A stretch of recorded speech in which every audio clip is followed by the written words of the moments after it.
आत्मवंदन सभी मास्टर्स को PSSM divine shine की तरफ से आप सभी का बहुत बहुत बहुत स्वागत है। और आज हमारे साथ एक अमेजिंग गेस्ट हैं जिनका नाम है शिल्पा प्रधान जी। तो अभी आज मैं आपको उनका छोटा सा इंट्रोडक्शन, क्योंकि अभी उनकी लाइफ में बहुत कुछ अचीव करना है, तो मैं उनका इंट्रोडक्शन आपको देती हूँ कि वो नवसार गुजरात से हैं, इंडिया से। और वो पीएसएसएम डिवाइन शाइन के साथ जो हैं सिंस 2021 से हैं। जीटीटीपी 13 से उन्होंने अपनी शुरुआत करी थी और उन्होंने 2 वर्कशॉप ही अटेंड करी थी और उसके बाद वो एज ए एडमिन काम करने लग गए थे, सेवा में लग गए थे सब लोगों की। तो उन्होंने अपनी जो फर्स्ट ऑडियो बुक है सोल्स जर्नी, वो गुजराती लैंग्वेज में लिखी under the blessings of Sarika Saraf ma'am ji. उसके बाद उनकी जो स्पिरिचुअल जर्नी है वो स्टार्ट हो गई थी, क्योंकि उन्होंने सेशंस देने शुरू किए थे 4 डिफरेंट लैंग्वेजेस में, इंग्लिश में, हिंदी में, गुजराती में और मराठी में। तो ये जो अपॉर्चुनिटी है उनको वो रामा राजू सर की तरफ से मिली थी एज ए स्पीकर जेटीटीपी गुजराती में। तो उन्होंने बहुत सारी बुक्स का स्वाध्याय भी अरेंज करते हैं वो, और आफ्टरनून सेशंस भी हैंडल करते हैं गुजराती में। और उन्होंने जो सेशंस जो हैं वो फिजिकली भी लिए हुए हैं, स्कूल्स में, कॉलेजेस में, फैक्ट्रीज में, ओल्ड एज होम्स में एंड ऑर्फनेजेस में और सीनियर सिटीजन क्लब्स में, गार्डन्स में। और उन्होंने 41 डेज का वर्कशॉप भी हैंडल किया है गुजराती में ही, जो कि प्रिजनर्स के लिए था। That's so amazing. और रिसेंटली जो है, she was called as a speaker in Konkan ध्यान एंड गोवा वर्कशॉप, और वो एक स्पिरिचुअल टैबलेट की काउंसलर भी हैं। तो मैं बहुत ही प्यार से, आदर के साथ उनका स्वागत करती हूँ पीएसएसएम डिवाइन शाइन में। And over to you ma'am, over to you, and I just put you on spotlight. Thank you so much for being here. Thank you. आप म्यूट पर हो रखे हैं। हाँ, अभी सुनाई दे रहे हैं? हाँ जी, हाँ जी। हाँ। Thank you for giving me this opportunity कि आप सबको मिलना हुआ यहाँ पे। तो दोस्तों, स्पिरिचुअल टैबलेट से मुझे काफ़ी सारी क्लैरिटीज आई है, लेकिन मैं थोड़ा सा मेरा खुद का ही शेयरिंग साझा करना चाहूँगी कि क्यों मैं स्पिरिचुअल टैबलेट्स की तरफ आई, या फिर क्यों मैं मेडिटेशन की तरफ मुड़ी हूँ। हर एक के जीवन में कोई ना कोई चैलेंजेस होती है। मेरे भी जीवन में ऐसे ही काफ़ी सारी चैलेंजेस थी, और वो चैलेंजेस को पार करने में मुझे ऐसा लगता था कि भाई, बड़ों का सम्मान करो, कुछ बोलो मत, वो सब चीज़ों को छोड़ दो। मैं सामने कभी नहीं बोली किसी के भी, लेकिन वो जो हर्ट था, वो जो दर्द था, उसे मैं अपने अंदर संजोती रही, अंदर उतारती रही। रिजल्ट ये हुआ कि काफ़ी सारी हेल्थ चैलेंजेस मेरे पास आई। काफ़ी यंग एज से स्टार्ट हुआ था मेरा हेल्थ चैलेंज। तब मैं किसी मेडिटेशन या किसी भी ग्रुप के साथ जुड़ी हुई नहीं थी, लेकिन हेल्थ चैलेंजेस में जैसे सबसे पहले जो हुआ था वो था थायराइड। और थायराइड जनरली लेडीज को होता ही है, जैसे वो बोल नहीं पा रहे लेकिन दबा के रख रहे। तब मुझे समझ में ही नहीं आ रहा था, लेकिन जब मैंने गोलियां लेना स्टार्ट किया, मुझे इतना तो पता चला कि दवाइयाँ लेकर कुछ फायदा नहीं है, ये तो मुझे हमेशा के लिए दवाइयाँ लेने के लिए कह रहे हैं डॉक्टर। और मैं बाय नेचर फाइटर हूँ, इसलिए मैंने चेंज ऑफ फूड किया। ऐसे ही, तब तो मोबाइल्स भी हाथ में नहीं थे, बट ऐसे ही सुना सुनाया चीज था, तो कंप्लीटली रॉ फूड पे चली गई मैं 4 महीने। हाँ, आयुर्वेदा के लिए तरफ मुड़ी थी। उसके लिए मैं गई, तो दिन में पहले मुझे 12 गोलियां थी। तो 1 महीना तो मैंने चुपचाप वो 12 की 12 गोलियां ली। नेक्स्ट मंथ मुझे दिमाग में आया, अब मैं दोपहर का टाइम नहीं लूंगी दवा। अपने आप ही बंद कर दी, और सिर्फ 8 गोलियां लेके चल रही थी। नेक्स्ट मंथ मैंने सिर्फ मॉर्निंग्स में दवा ले रही हूँ, रात का समय भी छोड़ दिया। और उसके बाद 1 महीना मैंने बिल्कुल कोई भी दवा नहीं ली। इस तरह से ये मेरा 4 महीने का चैलेंज खुद को दिया गया था, जिसमें मैं सिर्फ raw food, mean strictly raw food, उसके ऊपर कोई नमक या चाट मसाला भी नहीं डाल रही थी। जब मैंने ये स्ट्रिक्टली किया, और उसके बाद हमारे पहचान के डॉक्टर थे, तो उन्होंने कहा, भाई तुमने इस तरह से पूरा चेंज ऑफ फूड किया है, तो let us take all the reports. तो सब टेस्ट किए करवाए गए, हीमोग्लोबिन से लेकर सोडियम से लेकर सब कुछ, एवरीथिंग वॉज परफेक्ट। इससे ये पता चला कि हम अगर अपने आप पर कंट्रोल करते हैं तो हम हेल्थ इशू में से बाहर निकल सकते हैं। लेकिन यहाँ पे ये तो मैंने किया, लेकिन उसके साथ साथ उस टाइम मुझे गैस, एसिडिटी, ऐसी छोटी मोटी तकलीफें हो रही थी, वो भी उसके साथ निकल गई। रीजन था चेंज ऑफ फूड। उसके बाद शुरू हुआ मेरा अर्थराइटिस का इशू। एक खत्म किया, नॉर्मल रूटीन पे आ रही हूँ, दूसरा पर चैलेंज चालू हो गया, अर्थराइटिस। उसमें भी डॉक्टर ने कहा आगे जाके आपको नी रिप्लेसमेंट करवाना पड़ेगा। तो मैंने दिमाग में तभी ठान लिया, मैं करवाने नहीं वाली। डॉक्टर जो बोल रहे हैं वो नहीं सुनना है। लेकिन मुझे ये नहीं समझ में आ रहा था कि ये सब कनेक्शन है मेरे माइंड का, क्योंकि माइंड गेम खेल रहा है।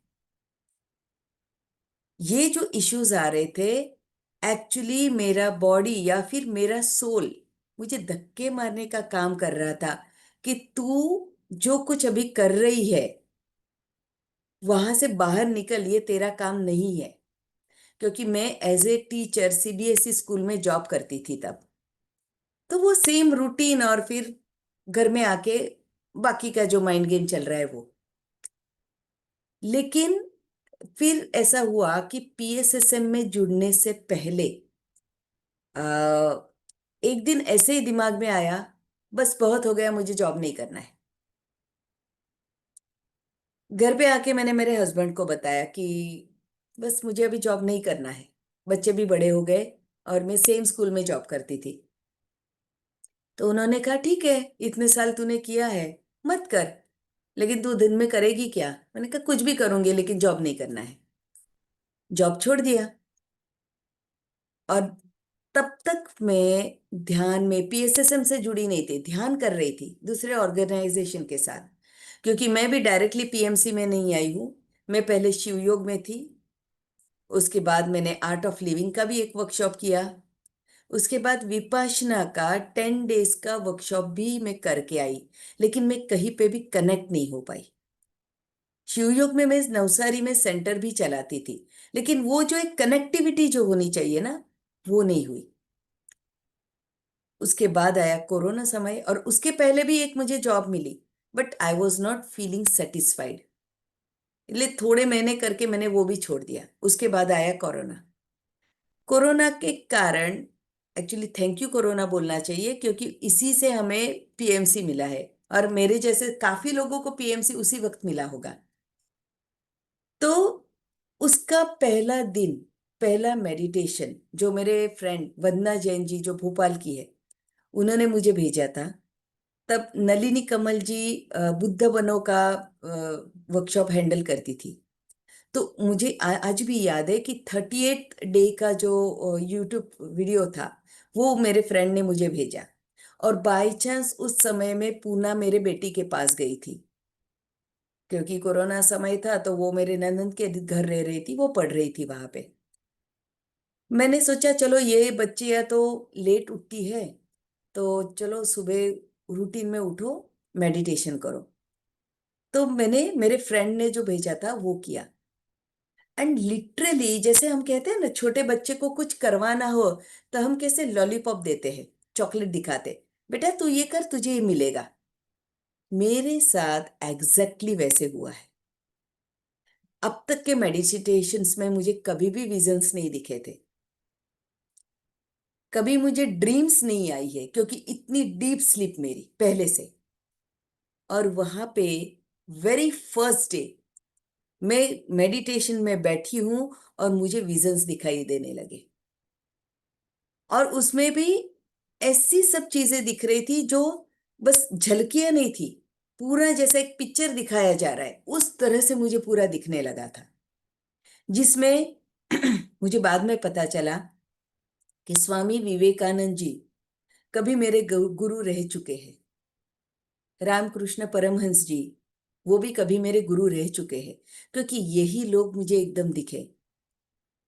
जबकि मैं कंप्यूटर लाइन की, और मुझे कभी ऐसी सब पुस्तकों को पढ़ने का कभी भी बिल्कुल शौक नहीं था। विवेकानंद जी के बारे में सुना था जस्ट जब मैं स्कूलिंग में थी तब, उसके बाद कभी कुछ भी हाथ में नहीं लिया। और यहाँ पे वो क्लियर कट मुझे दिख रहे हैं और कुछ बता रहे हैं, लेकिन मुझे सुना ही नहीं दे रहा है।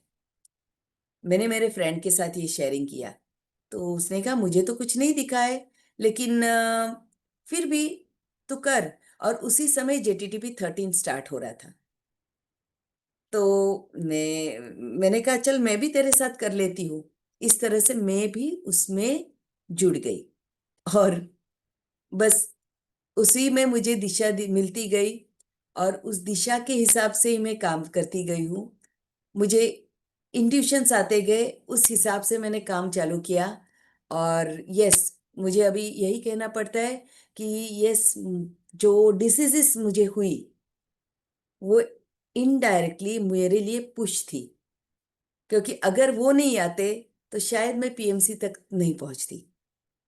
और हाँ, स्पिरिचुअल टैबलेट्स स्पिरिचुअल टैबलेट्स के बारे में भी मैं बताना चाहूंगी कि क्यों मैं उसके पीछे गई हूँ।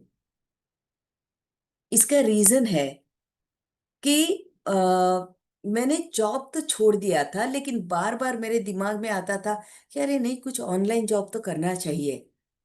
वो दिमाग में आ रहा था। मीन्स मैं अपने सोल प्लान की तरफ मुड़ने की जगह बार बार मैं दूसरी दिशा में भी सोच रही थी। मे बी यही कारण है मुझे स्किन इश्यू भी हुआ। बहुत पेनफुल था। पूरे ये हाथों पे पूरे कट्स आ गए थे, खून जैसे दिखता था, फिर जख्म जैसे पैरों पे होने लगे। मुझे ये समझ में नहीं आ रहा था।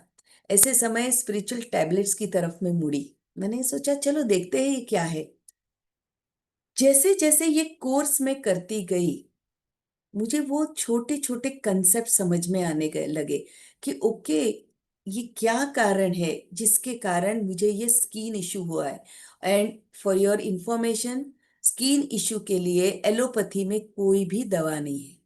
वो परमानेंटली आपको ठीक नहीं कर सकते, वो उसे बस दबा सकते हैं। आयुर्वेदा एंड होम्योपैथी में है, लेकिन वो आपको स्ट्रिक्टली वो डाइट को फॉलो करना पड़ता है, और काफी लंबा समय जाता है इसके पीछे। मैंने ये सब चीजें ट्राई किए, मेडिटेशन कर रही थी फिर भी। लेकिन जब मैंने स्पिरिचुअल टैबलेट्स को समझने का काम किया, तब एक एक इश्यू मुझे क्यों आया, मेरी बॉडी मुझे क्या बताना चाहती थी, ये समझ में आने लगा। और स्पिरिचुअल बुक्स का पढ़ना, इसीलिए सोल भी मुझे क्यों इस तरह से इश्यूज खड़े कर रहा था मेरे लिए, वो समझ में आता गया। और मुझे ये पता चला कि जो बार बार मैं मेरे दिमाग में डाल रही थी कि नहीं मुझे ऑनलाइन जॉब भी करना चाहिए, पैसे तो घर में लाने चाहिए, ये मेरा थॉट गलत था। बिकॉज मैं मेरे सोल प्लान से 10% डाइवर्ट होने का ट्राई कर रही थी। और स्पिरिचुअल टैबलेट में मैंने यही सुना कि जब आप 10% डाइवर्ट होते हैं तभी आपको स्किन इश्यू होता है। तो अब मुझे क्या करना था, डाइवर्जन जो मैं लेने का ट्राई कर रही थी उसमें से कंप्लीटली खुद को बाहर निकालना था, चेंज ऑफ द थॉट। और मैंने वही किया, थॉट्स पे काम किया, सेवा पे ज्यादा ध्यान दिया, और सेवा अपने आप मेरे पास आती भी गई। थैंक्स टू रामराजू सर, कि जिन्होंने मुझे अपॉर्चुनिटी दी एज ए स्पीकर। और एक नहीं, दो दो वर्कशॉप्स में एक साथ उन्होंने मुझे धक्के मार के भेज दिया था। JTTP गुजराती एंड मराठी दोनों में एक साथ मैंने दोनों में सेशंस लिए हैं, और ये मेरी शुरुआत हो गई। और गुजराती तो गुजराती लैंग्वेज तो मुझे ठीक से आती भी नहीं थी, लेकिन बस एक दिमाग में जो एक जुनून दिमाग में आ गया था, अरे जहां पे मैं रहती हूँ वो लोकल लैंग्वेज तो मुझे आनी ही चाहिए, तभी मैं उस लैंग्वेज में अच्छी तरह से कर सकूंगी। तो मैंने ये गुजराती प्लेटफॉर्म जब से पकड़ा, उसके बाद ही मेरे पास ये गुजराती जेटीटीपी दिया गया। और टू बी फ्रैंक, जब तक मैं बोलती नहीं हूं कि मैं महाराष्ट्रियन हूं, तब तक गुजराती लोगों को पता नहीं चलता है कि मैं नॉन गुजराती हूँ। क्योंकि ये एक अभी जैसे थ्रू मेडिटेशन एक जैसे एक फ्लो स्टार्ट हो गया है। क्योंकि मैं कभी आज तक कभी मैंने गुजराती बुक हाथ में पकड़ी नहीं है। मुझे लिखना नहीं आता है। बोलने में ऐसे अगर जनरली मैं अगर बातें करने जाऊंगी तो किसी को भी पता चलेगा कि इसको वर्ड्स ढूंढने में तकलीफ हो रही है। लेकिन जब मैं समझाने का ट्राई काम शुरू करती हूँ, तब ऑटोमेटिक वो वर्ड्स फ्लो होने लगते हैं। ऑटोमेटिक, मुझे कुछ करना नहीं पड़ रहा है, अपने आप ये हो रहा है। और ये हुआ है सिर्फ और सिर्फ इस मेडिटेशन के कारण। इसका मतलब बहुत सारी चीजें की मुझे क्लैरिटी आई। पहली तो ये कि थैंक यू कहो उन सब हेल्थ इश्यूज को जिनके कारण मैं इसकी तरफ पड़ी। नहीं तो शायद अगर मेरे मेरे घर में सब सुख शांति सब कुछ होता, तो मैं मेडिटेशन के इस तरफ ना मुड़ती, पीएसएसएम मेरे तक नहीं पहुंचता। तो सिर्फ इसी के कारण, इसका मतलब ये हुआ कि हमें हमारी बॉडी जो हमें बताना चाहती है, एक्चुअली वो सोल के थ्रू ये मैसेज हमारे बॉडी को पहुंचता है। और बॉडी हमें सिग्नल्स देना स्टार्ट करती है कि अपने आप को खुद के कंट्रोल में लाओ, तुम अलग दिशा में जा रहे हो। जब हम अलग दिशा में जाना स्टार्ट करते हैं, तभी ये हेल्थ इश्यूज हमें आते हैं। तो उन सब व्यक्तियों को धन्यवाद जिनके कारण ये डिसीजेस मेरे पास आए। आज मैं सही में बहुत बहुत दिल से उनको धन्यवाद करती हूँ, क्योंकि उन्होंने उनका एक्टिंग बहुत सुंदर तरीके से किया, ताकि मैं वो एक्सपीरियंसेस ले सकी, उसमें से मैं सीख सकी। और जो जो नहीं सीख पा रही थी, वो हेल्थ इश्यूज ने मुझे सिखा दिया। और आज एट द एज ऑफ 57 मैं इतनी इतनी खुशी में रहती हूँ, विदाउट एनी हेल्थ इश्यूज, कि जिसके लिए कोई वर्ड्स ही नहीं है। सो थैंक यू पत्री sir, thank you very much. Thank you, amazing amazing. बहुत सुंदर आपकी स्टोरी से इतना मोटिवेट, यानी अपने अंदर भी जो चीजें कमी है वो समझ में आई कि हम भी अपनी डायरेक्शन को किस दिशा में लेके जा रहे हो और किधर हमको, यानी डायरेक्शन किधर जा रहा है हमारा और किधर हमको मोड़ना है, ये चीज समझ में आई। और आपने इतनी अच्छी तरीके से ये सब चीजों को रखा है कि उन सब लोगों को धन्यवाद दो जिनके कारण ये स्थिति आज, यानी वो प्रॉब्लम आई थी, अगर वो नहीं होते तो मैं यहाँ नहीं होती। तो इसमें एक लाइन ये है कि जिन व्यक्ति वस्तु विचारों के कारण ये स्थिति उत्पन्न हुई है, उन व्यक्ति वस्तु विचारों को मैं दिल से बहुत धन्यवाद देती हूँ कि आप नहीं होते तो मैं यहाँ नहीं होती। तो आप रियल में आपने जो ये भी बोला वो बहुत बहुत ही कमाल। और हम लोग इसमें से जितने भी लोग अगर वो चीजें फॉलो करें कि हम वो नहीं पकड़ पा रहे उस लाइन को, ये अपनी उस चीज को, तो आज हमको ये मौका मिला है आपके मार यानी थ्रू कि हम पकड़े हमारी वो चीज को, और हम भी आप जैसे मुड़ी हो वैसे हम लोग भी मुड़े। तो आप सही में आप ग्रेट हो। और आपने बहुत सुंदर तरीके से ये सब चीजें, थैंक यू शिल्पा दी, यानी हम शिल्पा मास्टर, आपको बहुत बहुत धन्यवाद। और पीएमसी तो सही में ये रितु मैम और ये सारे मास्टर तो इतने अद्भुत हैं, तो कभी कभी तो ऐसा लगता है बहुत कुछ पूछना है बोलना है, लेकिन हम लोग चुपचाप बैठे रहते सिर्फ सुनते रहते, क्योंकि क्या पूछें क्या बोले। सारे क्वेश्चन के आंसर तो कहीं ना कहीं से हमारे पास खुद ही आ जाते हैं चल के, क्योंकि ये लोग इतने अच्छे मास्टर आप जैसे यानी व्यक्तित्व वाले पर्सन को हम लोग के सामने लेके आते हैं, तो हम लोग को तो कुछ करना ही नहीं पड़ता है, सब अपने आप ही हम लोग को मिलते जा रहा है। और उसके बाद भी अगर हम सोचे कि मेरे को क्या करना है, तो फिर ऐसा लगता है कि नहीं, फिर तुम सही चीज नहीं समझ पा रहे हो उसमें। तो आपको बहुत बहुत थैंक यू, और सारे ग्रुप को, सारे मास्टर को धन्यवाद दिल से। Love you. आप आगे ही ऐसे आते रहे हमारे साथ और हमें ऐसी बातें शेयर करते रहे। धन्यवाद। आज आज देखिए हमारा जो है 24th डे है, ये 41 डेज का जो मंडला चल रहा है उसका। और एंड एवरी डे हम लोगों को जैसे जो मास्टर्स आ रहे हैं, we are really like thankful to Ritu master कि हम लोग आप सब लोगों से मिल पा रहे हैं। So that's really amazing.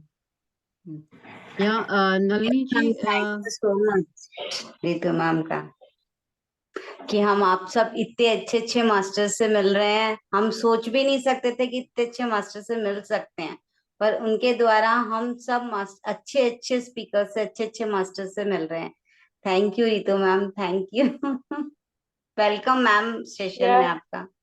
मैं एक ये जयश्री जी शिल्पा के मैम, यस। क्या मैं जयश्री जी, कुछ बोलूं? शिल्पा मैम, एक सेकंड, मैं जरा मैं एक सेकंड रुकना बस। ये जयश्री जी 2 बार लिख चुके हैं नलिनी जी की वीडियो के लिए। जयश्री जी, जो हमारा PSSM डिवाइन शाइन का जो हमारा जो व्हाट्सएप ग्रुप है ना, उसमें है रिकॉर्डिंग उसकी, नलिनी जी की। तो आप प्लीज वहां से ले लीजिए। और अगर आपको नहीं मिलेगी तो मुझे बताना, मैं सेशन के बाद दोबारा उसमें लिंक डाल दूंगी। हाँ जी, हाँ जी, बोलिए कौन बोल सेशन रहा है, फिर में हम मेडिटेशन शुरू नलिनी करेंगे। मैम का है, वीडियो डाल दिया है कल का मैंने। हाँ, मैंने डाल दूंगी। गूगल में I try to enquire about Nalini ji की वीडियो, मगर शिल्पा मैम बोले कि there was a link for 38 videos which she started, and she started getting the result for that. Those 38 I'm looking for. वो Because I heard her yesterday, so I looked to see her videos, but मुझे नहीं मिला. अच्छा अच्छा, कोई बात actually नहीं। या तो आप शिल्पा जी से कह देना, नहीं तो मैं बाद में देख के यूट्यूब पे मैं ढूंढ के आपको दे दूंगी।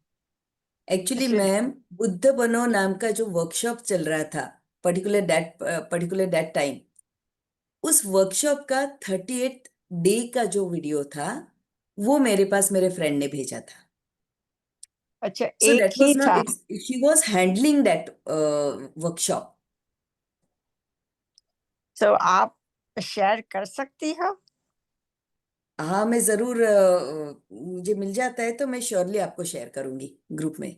मैं रितु जी को भेज दूंगी, हाँ सो जी, that she can share it in the group. ठीक है। Thank you ma'am. चलिए थैंक यू मास्टर्स, वेरी हम अब मच। मेडिटेशन कर लेते हैं, बाकी यस का मैम, जो है। एक मुझे बोलना था। टेस्ट मास्टर, हाँ जी, हाँ जी। हाँ, मुझे ये बोलना था शिल्पा मैम के बारे में, क्योंकि PMC गुजराती में अभी कभी कभी अटेंड करती हूँ। I am not Gujarati, hmm. But लेकिन जब वो समझाना शुरू करते हैं तो ऐसा गुजराती उतरता है ना कि मुझे पूरा का पूरा समझ में आता है। तो अमेजिंग, ये वाला एक्सपीरियंस मुझे शेयर करना था। मैंने उनको बोला भी था, गुजरे उसमें भी, PMC गुजराती में भी शेयर किया था। But word to word connect होता वेरी है, नाइस। ये बेनिफिट है मेडिटेशन का और हमारे soul to soul connection. Yes yes, ये बिल्कुल मैंने सही। नोटिस किया। मुझे नहीं पता था सी इज महाराष्ट्रियन एंड गुजराती, क्योंकि आज मुझे पता चला कि आप महाराष्ट्रियन हो। अदरवाइज तो अमेजिंग, इतना स्वीट गुजराती। और नीलम और हम बोलते हैं अरे शिल्पा मैम आ रहे हैं तो तू ज्वाइन कर ले। अभी मैं तब से आपको सुन रही हूँ, उसने बताया था आपके बारे में। सो स्वीट ऑफ, बहुत अच्छा लगा। और ये जो आप बोल रहे हो कि हाँ, ये हमें भी सीखना चाहिए कि लोगों को थैंक यू बोलना चाहिए जिनके कारण हम मेडिटेशन यहाँ पे है, अदरवाइज नहीं आएंगे। ये फैक्ट है। सही है, थैंक यू सो बिल्कुल। Much, I love you. Thank you, thank you, love. हाँ, मैंने भी शायद आपके कोई इंटरव्यूज यूट्यूब वगैरह पे देखे हुए हैं, मुझे अब आपको देख के याद आ रहे हैं। चलिए अब हम yeah she is very nice, is very nice. Very nice yeah. Okay, मैं आप कंटिन्यू। म्यूजिक शेयर करूं? Yes yes ma'am, okay. Sure. तो चलिए दोस्तों, हम हमारे मेडिटेशन की तरफ मुड़ते हैं। तो जिन्होंने भी चश्मा पहना है, चश्मा निकाल के रख दे। दूसरी चीज, हमारे 3 लॉक्स लगाने हैं। वॉल्यूम ठीक है? यस। वॉल्यूम।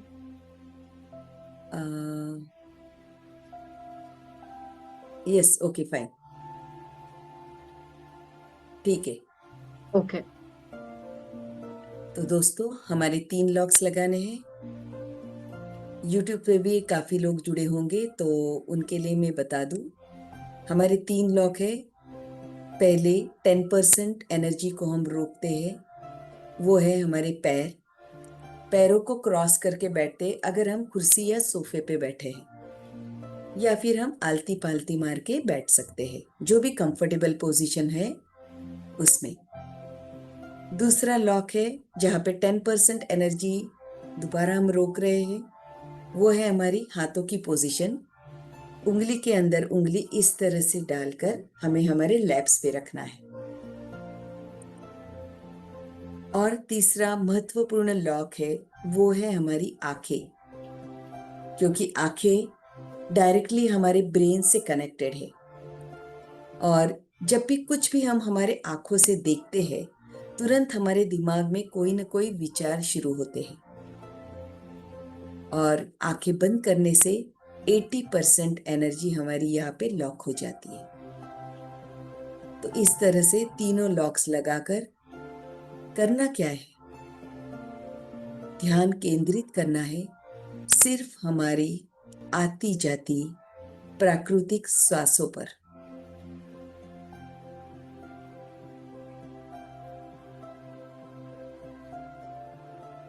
बड़े प्यार से अपने आप को ही हम कहेंगे, रिलैक्स हो जाओ,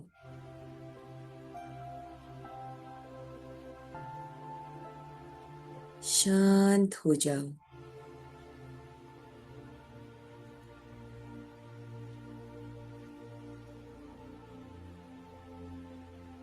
पूरे शरीर को बिल्कुल ढीला छोड़ दीजिए।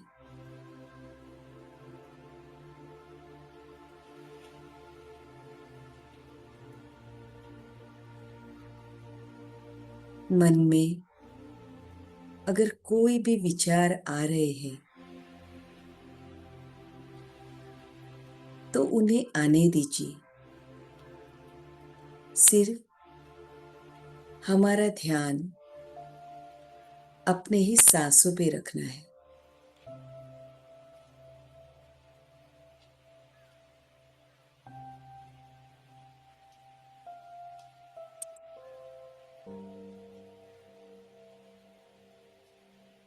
बड़े प्यार से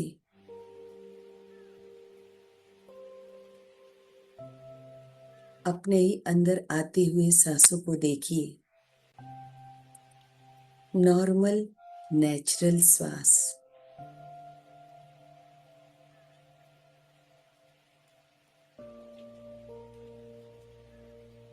कौन सी नासिका से हम श्वास ले रहे हैं, दाहिनी या बाई?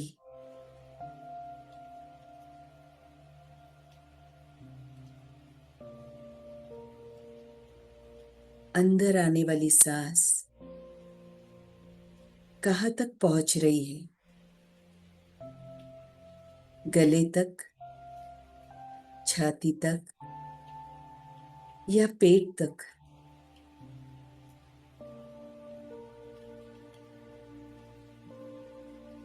अंदर आने वाली सांस थोड़ी सी गर्म है या ठंडी?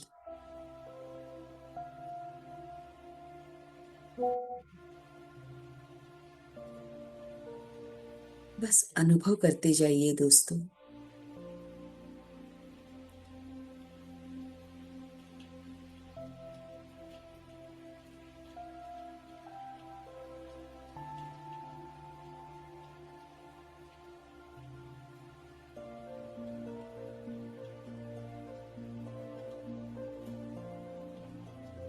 अंदर आने वाले हर एक सांस के साथ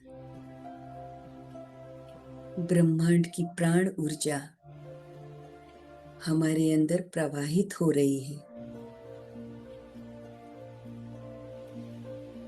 और बाहर जाने वाले हर एक सांस के साथ हमारे अंदर नकारात्मक ऊर्जा,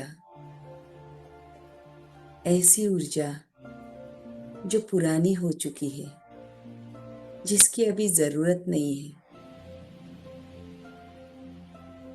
उन सभी को बाहर निकाला जा रहा है।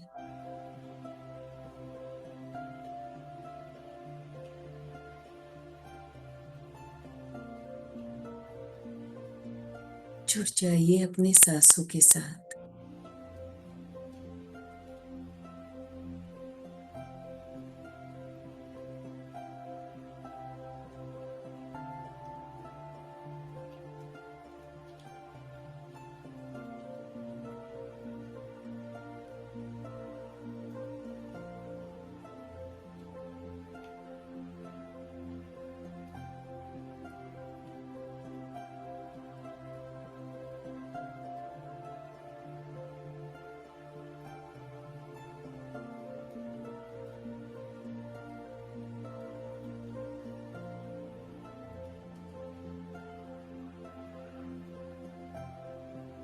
ध्यान से देखिए कितनी सुंदरता से यह प्राण ऊर्जा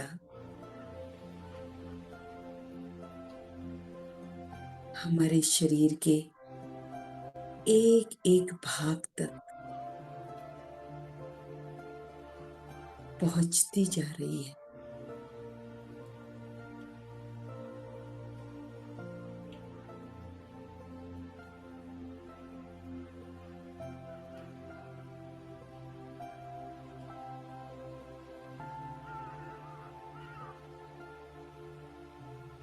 महसूस करते जाइए उस शांति को,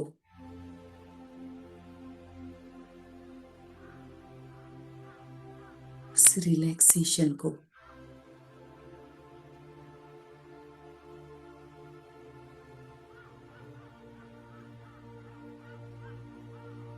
जो हमारे सिर से लेकर धीरे धीरे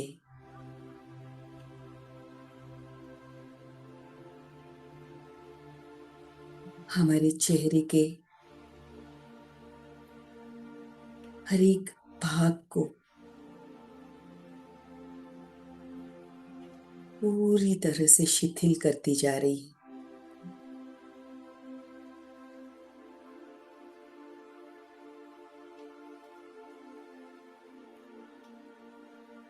Just feel the energy.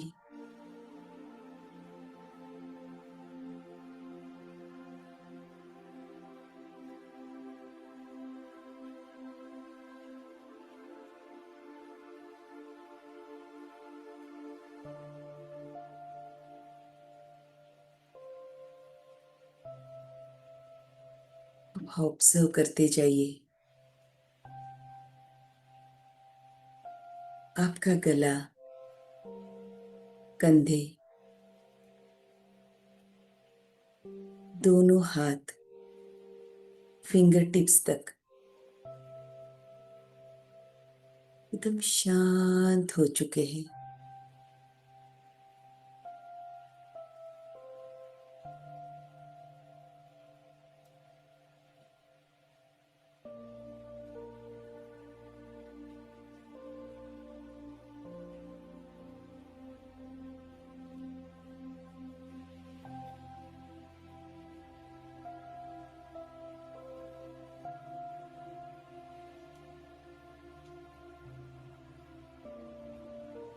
अब ये रिलैक्सेशन एनर्जी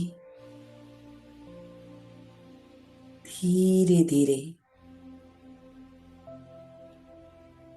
हमारी छाती, पेट, पीठ, कमर से लेकर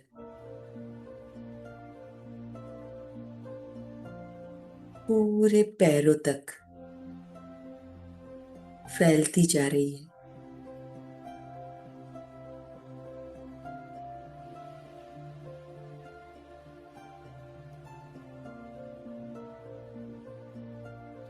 अनुभव करते जाइए इसे।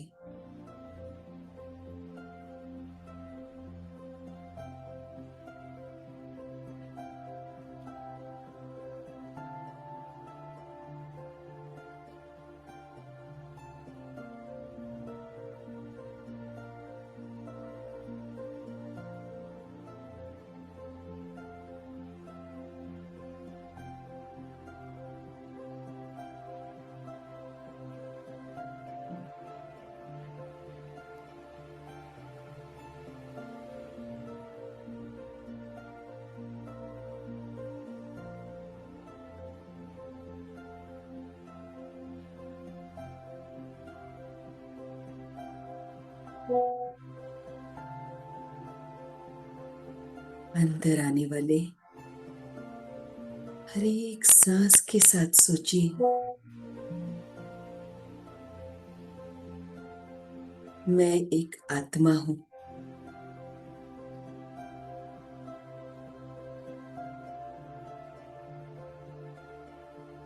और बाहर जाने वाले हर एक सांस के साथ सोचिए,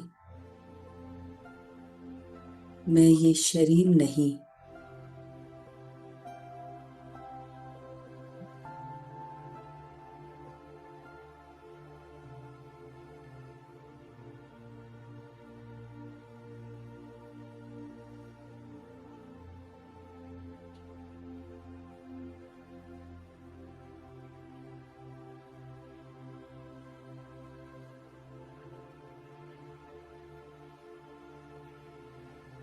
अनुभव कीजिए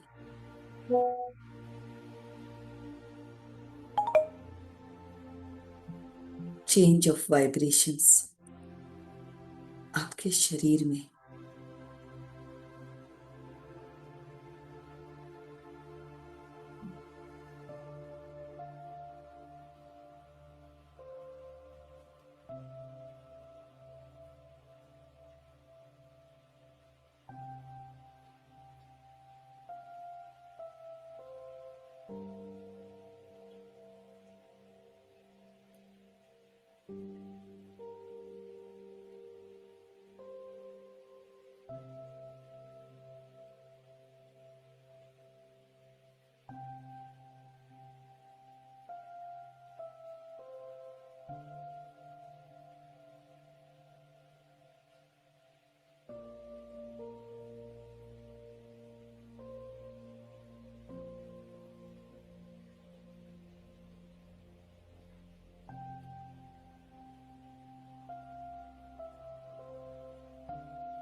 पूरा शरीर एकदम शांत।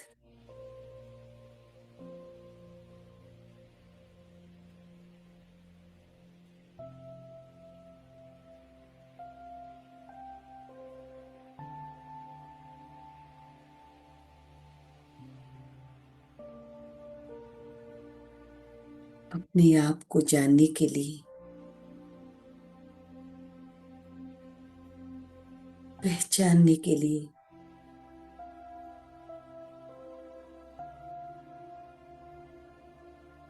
अपने आप में उतरते जाना है।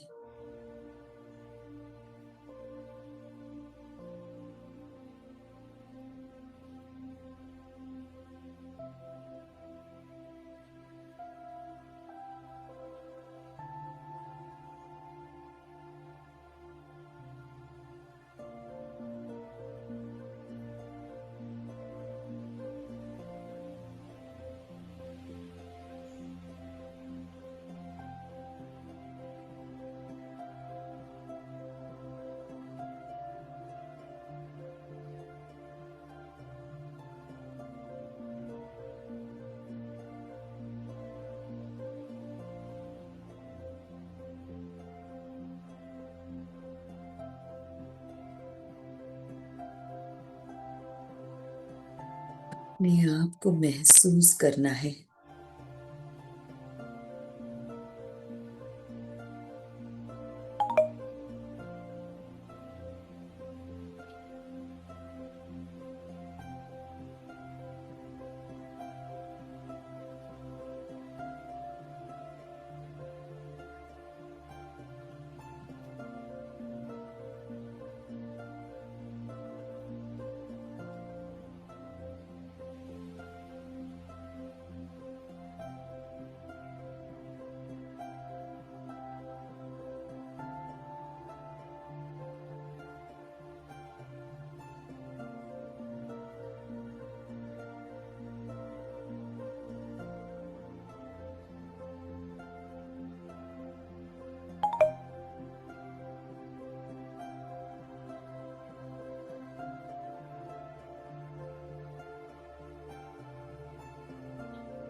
यत् पिंडे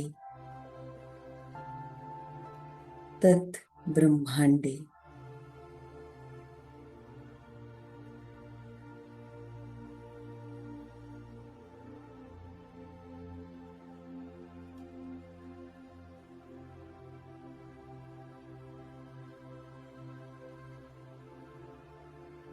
जो कुछ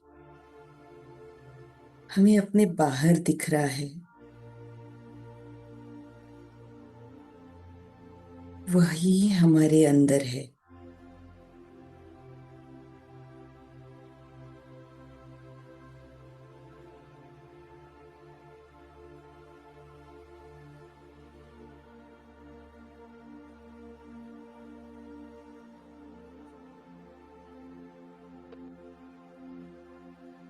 और जो हमारे अंदर है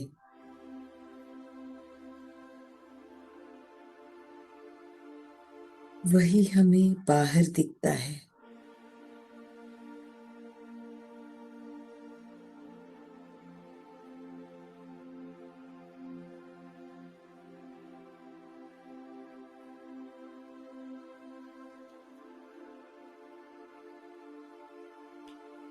इसीलिए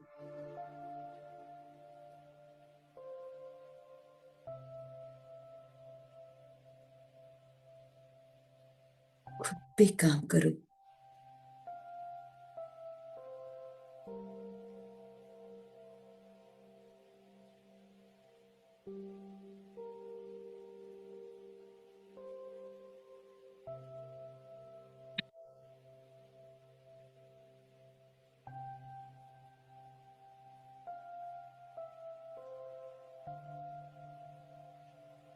पूरी इस तरह से समर्पित कर दो और जो कुछ हो रहा है उसे स्वीकार करते जाओ।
हम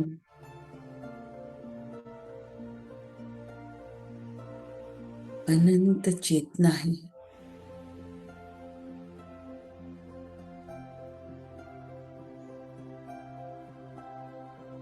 इसे अनुभव करो।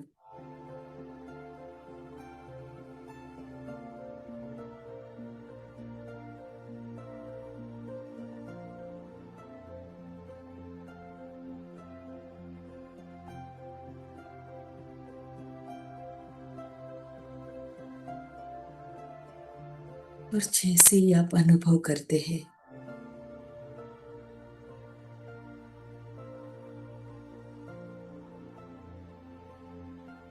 ऑब्जर्व कीजिए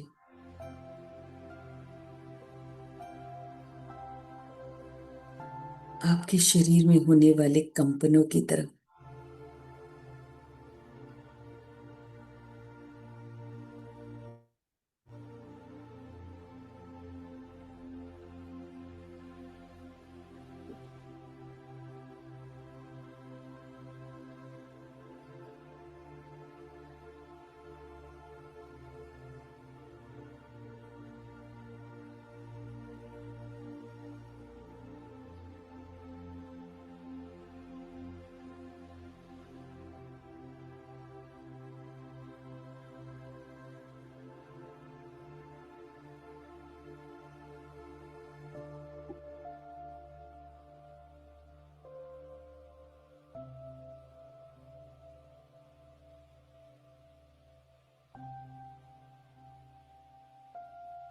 Last 2 minutes.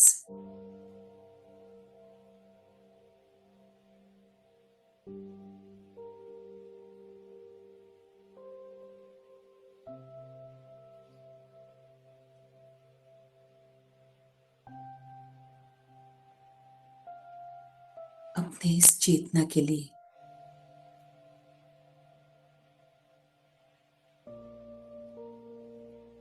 पूरी तरह से अवेयरनेस में रहिए।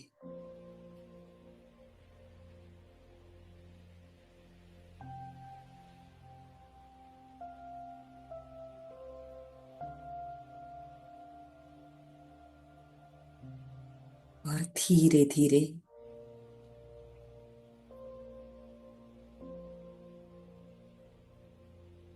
अपने भौतिक शरीर को अनुभव कीजिए।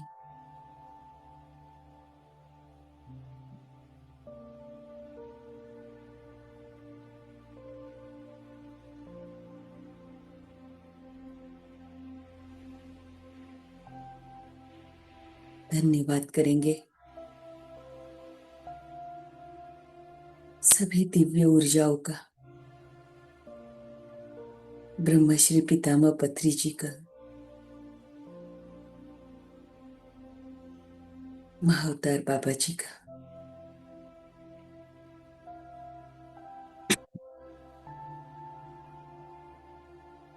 धन्यवाद करेंगे इस समय का, इस स्थान का, इस जूम सेशन का।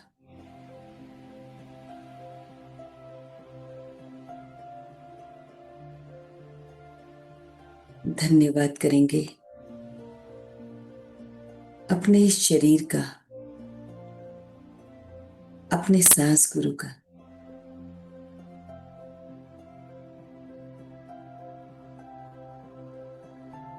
अब धीरे धीरे दोनों आंखों को अपने दोनों हथेलियों से ढक दीजिए। 5, 4, 3, 2, 1 और 0।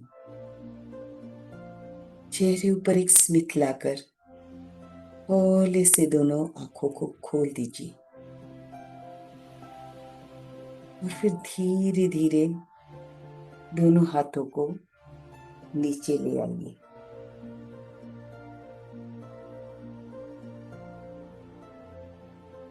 अब आपको इस एनर्जी को अगर फील करना है तो ये दोनों हाथों को धीरे से बस उसे देखते रहिए। आपको आपके दोनों हाथों के बीच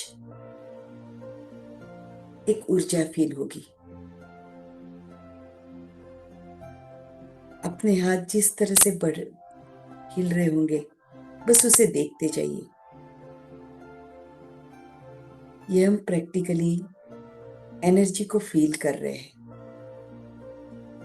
आपको दिखेगा अपने आप आपके दोनों हाथ खुलते जा रहे हैं। यहाँ पे खालीपन दिख रहा है लेकिन खालीपन नहीं है, इसमें एनर्जी है।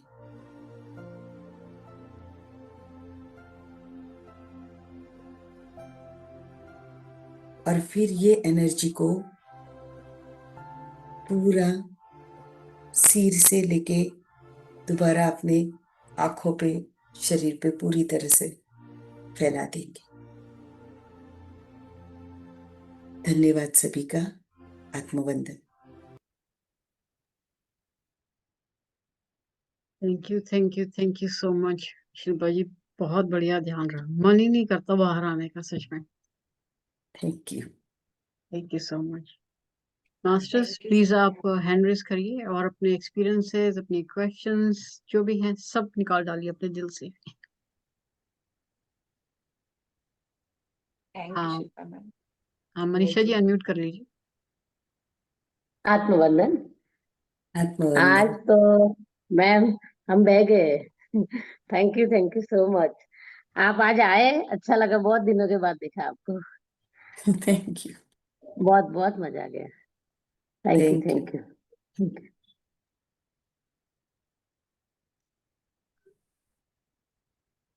हाँ जी मास्टर्स, और कोई?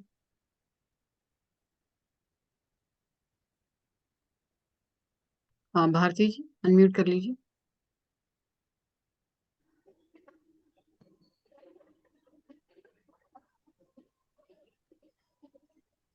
थैंक यू हमारी प्यारी प्यारी माँ ने। थैंक यू सभी मास्टर को।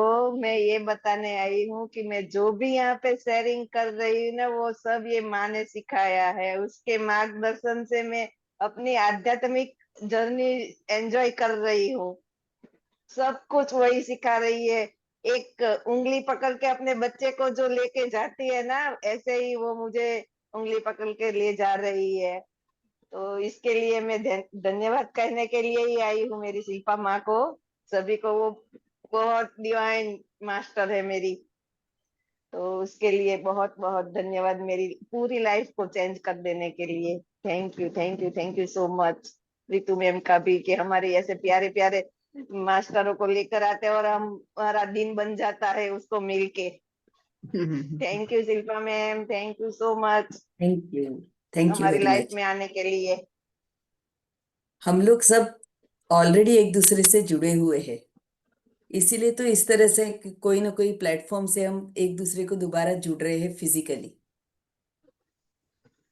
तो थैंक यू बस माँ पत्री यही सर बोलती को। है, जब भी कुछ भी हम बोलते हैं तो यही बोलते हैं कि हम लोग पहले से ही मिले हुए हैं। यही शब्द है उसका। और तो बहुत अच्छा लगता है कि अच्छा हमारा कुछ कनेक्शन है।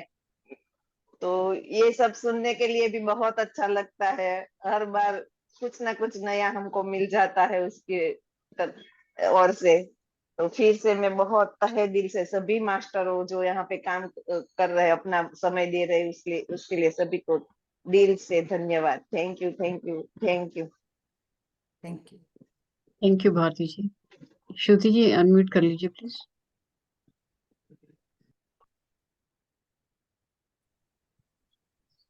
आत्मवंदन सुपरना है। बहुत आत्मवंदन मैम। बहुत गहरा ध्यान हुआ है और आपसे पहली बार मिली हूँ। लेकिन ऐसे लग रहा है कि बहुत बार आपको देखा है, कभी वीडियोस वगैरह भी नहीं देखी, आज पहली बार ही देखा है लेकिन अंदर से। और मेरी फ्रेंड का भी नाम शिल्पा है।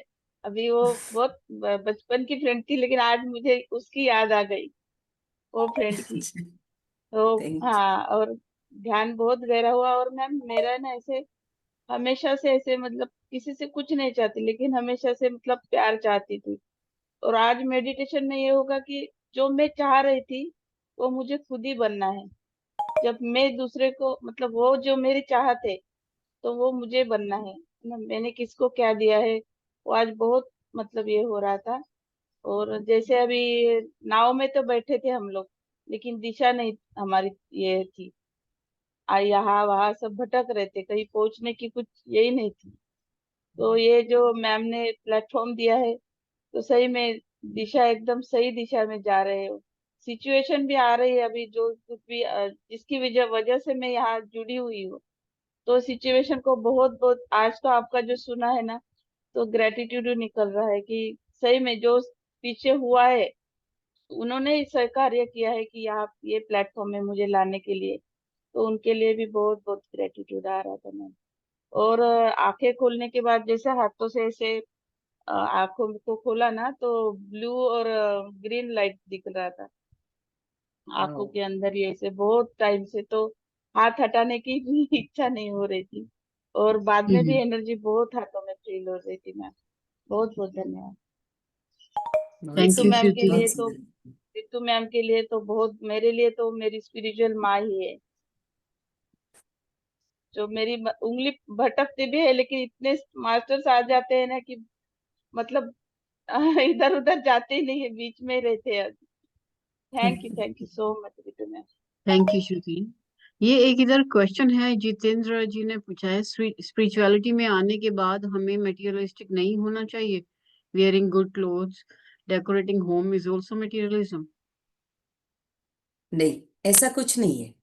स्पिरिचुअलिटी में आना इसका मतलब ये नहीं कि हम जो रूटीन, हमारा जो वर्कआउट, हम जो कुछ करते हैं उसका आनंद लेना बंद करना है।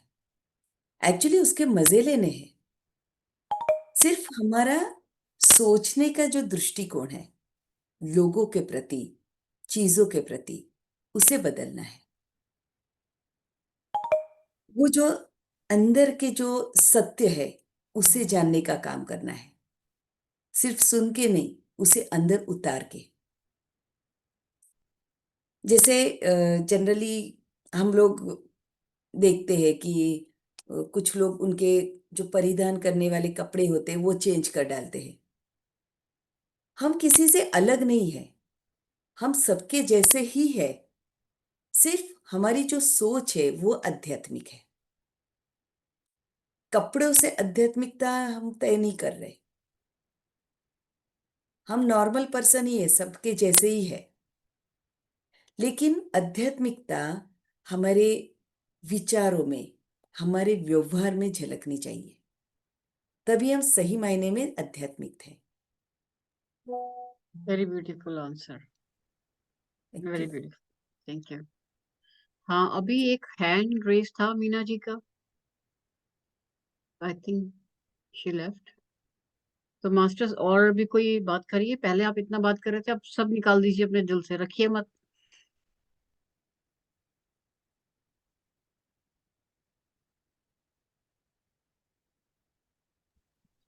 मैम मैं एक बात बोल रही हूँ कि आज मेडिटेशन में मुझे मतलब मेरे ब्रदर इन लॉ ने मतलब बहुत बुरा हुआ है मेरे साथ। तो लेकिन आज उसकी सिचुएशन जो चल रही है तो मैं बहुत प्यार आ रहा था, ऐसे लगा कि नहीं उसने जो कुछ भी किया है लेकिन मुझे उस मतलब जाके उनके साथ भी बहुत प्यार से व्यवहार करना है। उन्होंने जो भी मेरे साथ किया है वो गया अभी। तो ये भी मुझे आ रहा था मैम, और बहुत रोना भी आ रहा था। Thank you so much. Actually जिन लोगों ने हमारे साथ कुछ गलत व्यवहार किया है या हमारे साथ ऐसा कुछ किया जिससे हमें पीड़ा हो रही है, एक्चुअल में वो लोग उनकी तरफ से पूरा प्रयास कर रहे हैं कि हम हमारी जो लाइफ से, इस जीवन से जो हम सीखने के लिए आए हैं वो हम जल्दी से जल्दी सीख सके। और यही कारण होता है वो इस तरह से बर्ताव करते हैं। अगर हम सोल लेवल से देखने जाए ना, तो वो हमारे करीबी दोस्त है, हमें बहुत चाहने वाले लोग हैं। इसीलिए वो स्वीकार करते हैं कि इस तरह से वो हमारे दुश्मन बन के हमारे जीवन में आएंगे, ताकि वो हमें, जो हमें सीखना है, जो हमने खुद ने तय किया है कि मुझे ये चीजें मेरे जीवन में सीखनी है, वो मैं सीख सकूं। इसीलिए मैंने कहा धन्यवाद उन सभी लोगों का जिनके कारण मैं ध्यान में आई, क्योंकि ध्यान में आई तभी मेरे विचार बदलने लगे। नहीं तो पहले मैं भी यही सोचती थी, अरे मैं इतना अच्छा करती हूँ, मैं इतना सबके लिए करती हूँ, किसी को मेरे लिए कुछ पड़ी ही नहीं है। हमेशा हम लोग कंप्लेन मोड में रहते हैं, लेकिन उस कंप्लेन मोड में रहने से फायदा किसे होता है? फायदा किसी को नहीं होता है, लेकिन नुकसान हमें 100% होता है। तो इससे हमें सेल्फ लव भी तो समझ में आ रहा है ना, खुद से प्रेम करो। अगर मैं खुद से प्रेम करती हूँ तो मैं 100% ऐसी सब चीजों को दिमाग में रखूंगी ही नहीं जिससे मुझे तकलीफ हो।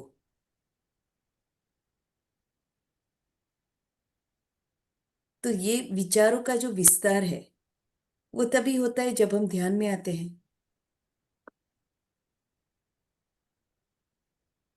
राइट? जी, बिल्कुल बिल्कुल, थैंक यू जी। हाँ, शुभांगी जी अनम्यूट कीजिए। मास्टर्स अपने आप चाहें तो अपना मंडला भी दिखा सकते हैं।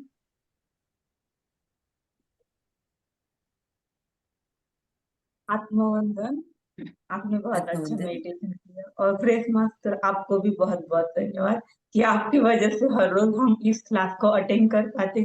क्योंकि मैं जो मास्टर आते हैं उनको तो धन्यवाद करती हूँ, लेकिन आपको कभी नहीं किया। और जो भी मास्टर यहाँ पर जुड़े हुए उनका भी बहुत बहुत धन्यवाद, क्योंकि जब वो जुड़ते हैं इसलिए हमें इतनी अच्छी एनर्जी सबसे मिलती है। क्योंकि जब हम किसी से कनेक्ट होते हैं तो कहीं ना कहीं हम एनर्जी लेवल पर कनेक्ट होते हैं, इसलिए सबका बहुत बहुत धन्यवाद। और जैसे कि सभी लोग बोलते हैं मेडिटेशन में आने के बाद सवाल अपने आप खत्म हो जाते हैं, इसलिए मेरे भी सवाल बहुत सारे खत्म हो गए। लेकिन आप जैसे बोलती हो ना कि कोई और आकर हमें सिखाता है, जैसे कि मेरी लाइफ में भी है कि सिर्फ एक ही पर्सन है जो कि आकर सिखाता है, लेकिन मैं इतनी कंफ्यूज होती, जैसे कि मैं 1 घंटे तक उसको भरा भला बुरा कहती हूँ, लेकिन 1 घंटे के बाद ऑटोमेटिक उसके उसके बारे में अच्छा सोचना शुरू कर देती हूँ। बहुत ज्यादा कंफ्यूज, मतलब उससे ठीक से जब बात होती तो ठीक से बात नहीं होती, लेकिन उससे नफरत भी नहीं कर पाती और पूरी तरीके से प्यार भी नहीं कर पाती। तो जिस तरीके से सभी मास्टर कहते हैं कि हमें किसी से नफरत नहीं करनी, हर व्यक्ति से हमें सिर्फ प्यार ही करना है। इसीलिए ना आपको क्या करना चाहिए, आपको उस पर्सन को दिल से माफ करना चाहिए। इस जीवन के लिए मैं नहीं, पहले भी किसी जीवन में कुछ गलतियां हुई होगी, आपकी तरफ से भी हो सकती है, उनकी तरफ से भी हो सकती है। इसलिए दिल से उनकी माफी मांगनी है, इस जन्म के लिए और पिछले सभी जन्मों के लिए। उसी तरह से उन्हें माफ करना है, पिछले जन्म के लिए और इस जन्म के लिए। और फिर उन्हें ढेर सारा प्यार भेजिए, और वो जैसे है वैसे उनका स्वीकार कीजिए। जैसे आपके मन में उनके लिए जो विचार है वो बदलेंगे ना, कंप्लीटली दिल से बदलेंगे, आपको दिखेगा आप पूरी बदल रही है, और उसका नतीजा ये होगा कि आपको उनमें बदलाव दिखेगा, क्योंकि ये पूरा एनर्जी वर्क है। हाँ, ठीक है, thank you. Thank you. Very nice, thank you Shubhangi ji. Masters और कोई?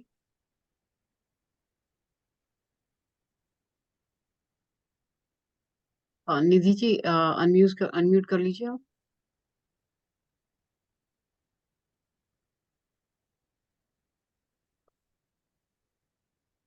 आपने अनम्यूट नहीं किया अभी।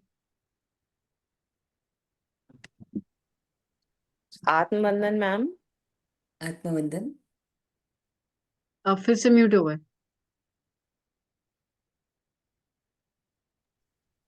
हाँ, अब ठीक है। मैम मैं मेरा वीडियो नहीं ऑन हो पाएगा। हेलो। कोई बात आ, कोई बात नहीं। मैम मेरे को ये क्वेश्चन पूछना था, शुभांगी जी जब पूछ रही थी तो मेरे को लगा कि हम माफ कर पाए वो भी अभी बहुत टफ हो रहा है, लेकिन क्या अपनी प्रिवेसी मेंटेन करना भी गलत है क्या उसमें? अगर या हमें हर चीज ओपन अप करना चाहिए अपनी चीजें, या अपनी प्रिवेसी हम मेंटेन करते हैं तो वो गलत है हमारे पार्ट पर? अगर हमें हर चीज हम एज अ ओपन बुक रहना चाहिए, या कुछ चीजें ऐसी हैं आप अगर हमें नहीं शेयर करना चाहें तो वो हमारे पार्ट पर गलत है क्या नहीं, लाइफ में? देखिए, ये जो हम माफ करने का और ये काम कर रहे हैं वो हम फिजिकली नहीं कर रहे, जी। हम अपने आप के साथ ये बातें कर रहे हैं। इसलिए वो सवाल ही नहीं पैदा होता कि मुझे आगे आकर उस सामने वाले व्यक्ति के सामने जाके बोलना है कि भाई मुझे माफ कर दो। नहीं मैम, मैं ये मेरा पॉइंट ये है कि हम्म। मैंने मन से माफ किया, क्योंकि मैंने हाँ। लेट गो किया, वो भी मैंने अपने लिए किया कि मैं अपने मन पर कोई बोझा ना रखूं और मैं हम्म। बहुत क्लैरिटी के साथ अपनी लाइफ लीड कर पाऊं। लेकिन अगर लेट्स से एक्स वाई जी मेरे से कोई क्वेश्चन रेज करता है और मुझे उसका आंसर नहीं करना, तो क्या मैं अपने पार्ट पर गलत रहती हूँ कि मैंने उस को आंसर को डाइवर्ट कर दिया, मैंने उसको क्लैरिटी से आंसर नहीं किया? तो वो भी क्या मेरा एक गलत कर्मा है या गलत परसेप्शन है चीजों को लेकर कि मुझे हर चीज बोलनी चाहिए क्लैरिटी से, या मैं अगर चुप रहती हूँ मैं उसका आंसर ही नहीं करती हूँ, ना हाँ में ना में, ना पॉजिटिव ना नेगेटिव, तो वो अपने पार्ट पे ठीक रहता है या वो स्टेप गलत होता है? एक्चुअल में आपके दिमाग में जो कुछ आ रहा है उसे जी अंदर दबा के मत रखिए, उसे बताना जरूरी है। और अगर आपको नहीं बोलना है तो फिर जी उसे पूरी तरह से दिमाग से भी निकाल दीजिए। हम लोग क्या करते हैं जनरली, हम सामने वाले के सामने बोलते नहीं है कुछ, लेकिन वो जी चीज को अपने दिमाग में रखते हैं। और दोस्तों, अगर कोई भी चीज 24 घंटे से ज्यादा अपने अंदर रहती है तो वो पूरी तरह से अंदर उतर जाती है। और फिर यही जब जिसे जमा होते होते पूरा एक पहाड़ हो जाता है, तब हमें डिसीज के रूपांतरण वो रूपांतरित हो जाती है। जैसे for example thyroid. Thyroid generally ladies में क्यों ज्यादा दिखाई देता है? यही तो रीजन है ना, कि हमें बोलना है लेकिन हम बोलते नहीं है।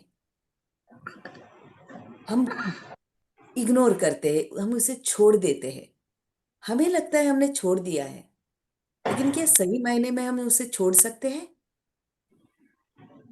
हम वो गाय की तरह काम करते हैं कि हम उस समय तो हमको लगता है कि हमने छोड़ दिया है, लेकिन जब अब शांति से बैठे हैं ना, तब अपने आप वो मूवी फिर से दिमाग में शुरू हो जाती है। ऐसा होता है। होता है, बिल्कुल होता है मैम। हाँ। और इससे क्या हो रहा है, हमें उस समय तो पीड़ा हुई ही है, लेकिन जितने बार हम ये काम कर रहे हैं गाय की तरह, क्योंकि गाय भी यही काम करती है, खाना खाती है लेकिन फिर जब शांति से बैठती है तब चबाने बैठती है वो, और चबाती रहेगी। हम लोग यही चीज तो कर रहे हैं ना। हम भी जो हो चुका है उसे चबाते रहते हैं, और उसके कारण क्या हो रहा है, जो पीड़ा हमें उस वक्त फील हुई थी वही पीड़ा हम बार बार बार बार फील करते रहते हैं। और इससे नुकसान किसे हो रहा है? हमें ही हमें होगा। ही। इसीलिए मैंने कहा, जो है उसे बोलिए। अगर आपको लगता है आप नहीं बोल सकते हैं तो जी एक दूसरा ऑप्शन है। जब जी भी आप अकेले हैं, ऐसे वक्त एक अकेले रूम में चले जाइए, कोई नहीं है वहां पे। वहां पे एक जी। पिलो है, उसे सामने रख के जो आपको बोलना है वो सब बोल दीजिए। निकाल दीजिए दिमाग से, पूरी तरह से खाली हो जाइए। मैं बिल्कुल मैम आपकी बात से रिलेट कर पा रही हूँ, लेकिन मैम सपोज हम मेडिटेशन में हैं और हम रीड नहीं कर रहे हैं, वीडियोस सुनते हैं, या हम अपना मंडाला प्रैक्टिस आजकल जैसे चल रहा है वो कर रहे हैं, किसी के साथ कोई हमारा इंटरवेंशन नहीं है, being in a joint family, अगर हम नहीं बैठते सबके साथ साथ कि हम फालतू गॉसिप ना करके अपने आप को इंडल्ज करें या थोड़ा डाइवर्ट करें इन सब चीजों में, तो उस चीज को लेकर जैसे होता है ना, क्वेश्चंस रेज होते हैं, पूरा दिन इसी काम में लगी रहती है, मुंह में राम बगल में छुरी, अब मन में क्लैरिटी नहीं, वो सारी चीजें जब डेली आपके सामने आती हैं ना, तो वो चीजें बड़ा हर्ट करती हैं, तो आप उन चीजों को ना अपनी लाइफ से कर्टेल नहीं कर पाते हो। तो किस तरीके से हम उसके साथ बाहर निकलें कि मतलब कुछ गलत भी नहीं कर रहे और उसके बाद भी हम हर्ट हो रहे हैं हर स्टेप पर? ओके। अभी ये जो चैलेंज आपने बताया ना, वो जी मोस्टली आई थिंक सो सभी के जीवन में आता होगा, जैसे मेरे भी जीवन में आया। तब मुझे बार बार यही बोला जा रहा था कि अरे तू तो एक को छोड़ के दूसरे के पीछे लगी, ये सब गलत कर रही है, ऐसा है वैसा है, बहुत सारे चैलेंजेस आती थी। तब मैंने खुद के लिए क्या काम किया, जब वो लोग घर के लोग मेरे इर्द गिर्द होते तब मैं कुछ नहीं करती थी। उनके साथ बैठूंगी, वो टीवी देख रहे हैं मैं टीवी देखने बैठूंगी, लेकिन मैं टीवी नहीं देखूंगी। मेरा ध्यान कहाँ पे केंद्रित रहेगा? मेरी सांसों पर। तो क्या हो रहा है, सबको लगता है मैं उनके साथ बैठी हुई हूं, लेकिन मैं फिर भी उनके साथ नहीं हूं, मैं अपने साथ बैठी हुई हूं। ध्यान तो जरूरी नहीं है कि सभी जूम सेशंस में मुझे ज्वाइन करके करना ही है। मैं ऐसा वक्त निकाल रख सकती हूँ जो सिर्फ और सिर्फ मेरा है। ऐसे समय कीजिए ताकि किसी को बोलने का चांस नहीं मिलता है। और हाँ, हमारा सोच विचार पूरा चेंज हो जाता है, इसलिए हम उन लोगों के गॉसिप के साथ इन्वॉल्व नहीं हो सकते, क्योंकि अब हमें ये सब पसंद नहीं आता है। लेकिन फिर भी बैठना तो पड़ता है, नहीं बैठेंगे तो फिर से इश्यूज होंगे। तब आराम से कहने का कि देखिए, मुझे ना ये सब बातों में इंटरेस्ट नहीं है। बैठे रहिए, लेकिन खुद को वहां से दूर रखिए। किस तरह से? उसमें इन्वॉल्व मत होइए। कभी कभी कोई कुछ बोलता है, हाँ अरे बात सही है तुम्हारी, ये हमारा इन्वॉल्वमेंट हुआ। लेकिन मन ही मन, अच्छा इंटरेस्टिंग चीज है, तो क्या है, हम उस चीज के साथ कनेक्ट नहीं हो रहे। जब हम हमारी हामी देते हैं, अननोइंगली हम उस जो कुछ डिस्कशन हो रहा है उसके साथ कनेक्ट हो रहे हैं। हमें कनेक्ट नहीं होना है। डिस्कनेक्ट रह के हर एक चीज के लिए दिमाग में कोई भी अलग अलग वर्ड्स निकालिए, अपने आप ही हम बोल रहे हैं, वो तो किसी को पता नहीं चलने वाला। तो इससे हम कनेक्ट नहीं होंगे, और इसके कारण वो जो कुछ चर्चा हो रही है उसका इफेक्ट भी हम पे नहीं आएगा। ठीक आप करके ठीक है देखिए। मैम। जी जरूर मैम, जरूर। Thank you so much ma'am. Thank you, thank you very thank thank you you so Neeru ji. Much. हाँ, रीनू जी, आप अपने आप को अनम्यूट कर लीजिए। हेलो। हेलो। नमस्ते मैम। नमस्ते। मेरा क्वेश्चन है कि ये मेरे अंदर ऐसे कुछ भी होता है ना, तो मैं ना उसको होल्ड नहीं कर पाती हूँ। मैं उसको बोल देती हूँ। तो ये होता है ना कि अब जैसे आदत हो गई है, तो ये सही आदत है? जैसे आप कह रही थी ना कि अपने अंदर कुछ रखना नहीं चाहिए। अब कुछ बातें तो होती होंगी, मेरी रखते ही होंगे, पर मोस्टली होता है ना, अगर तो मैं ज्यादातर चीजें बोल देती हूँ और उसके बाद फिर मैं भूल जाती हूँ कि मैंने क्या हुआ, मतलब बोल के उस आदमी ने मुझे क्या कहा होगा, तो मुझे ध्यान नहीं रहता है।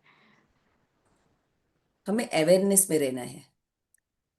बोलिए, ओके। लेकिन क्या बोलना है उस पे भी उतना ही ध्यान देना है। जैसे मुझे कुछ नहीं चीज नहीं। पसंद नहीं आई है और मैं एकदम फटाक से बोलती हूँ, ए बस बहुत हो गया, मुझे नहीं सुनना है ये सब। हम किस स्टाइल से अच्छा। बात कर रहे हैं? उसी जगह, सॉरी मुझे ना ये सब में इंटरेस्ट नहीं है, तो प्लीज ये सब बातें मेरे साथ नहीं करेंगी तो अच्छा रहेगा। अगर मैं रिक्वेस्ट से बात करती हूँ तो शायद सामने वाले को हर्ट नहीं होगा, उसका ईगो हर्ट नहीं होगा। अच्छा। अवेयरनेस में रहना है हर एक शब्द को बाहर निकालते वक्त, लेकिन बोलना भी है। अच्छा, यही कि बोलना जैसे जरूरी है ना मैम, बोलना चाहिए ना, जैसे आपके मन में अगर हाँ, कोई बात है ऐसा, तो उसको बोलना। ये जैसे लोग कहते हैं कि बोलना नहीं चाहिए, जैसे कि अभी तक कभी क्यों नहीं बोला, जैसे। तो भाई, जब हमें लगा कि हमें ये चीज बतानी चाहिए, ठीक है, बोलेंगे तभी तो पता चलेगा सामने वाले को, भाई ये चीज मुझे पसंद नहीं है, ये चीज गलत है। मतलब कोई भी तो बिना बोले, तो अगर आदमी समझ जाता तो फिर बोलने की जरूरत ही क्या होती। तो इसलिए तो जब तक बोलेंगे नहीं तो सामने वाला कब समझेगा कैसे? अगर समझ रहा है तो हाँ, तो जरूरत ही नहीं है। पर ऐसा होता है कि अब हर चीज अब सबको समझ में आ जाए या मुझे ही समझ में आए, तो ऐसा नहीं है, फिर हमें बताना पड़ता है ना, ये चीज सही नहीं है, गलत है। लेकिन जैसे मैंने कहा, बस अवेयरनेस में रहिए। अच्छा, हाँ, बोलने का तरीका आपका अच्छा होना चाहिए और हाँ, अवेयरनेस में रहना है। Yes yes. हाँ, thank you ma'am. Thank you. Thank you Reenu ji. Ranjeeta ji, आप बोलिए। Yes ma'am. आत्मवंदन।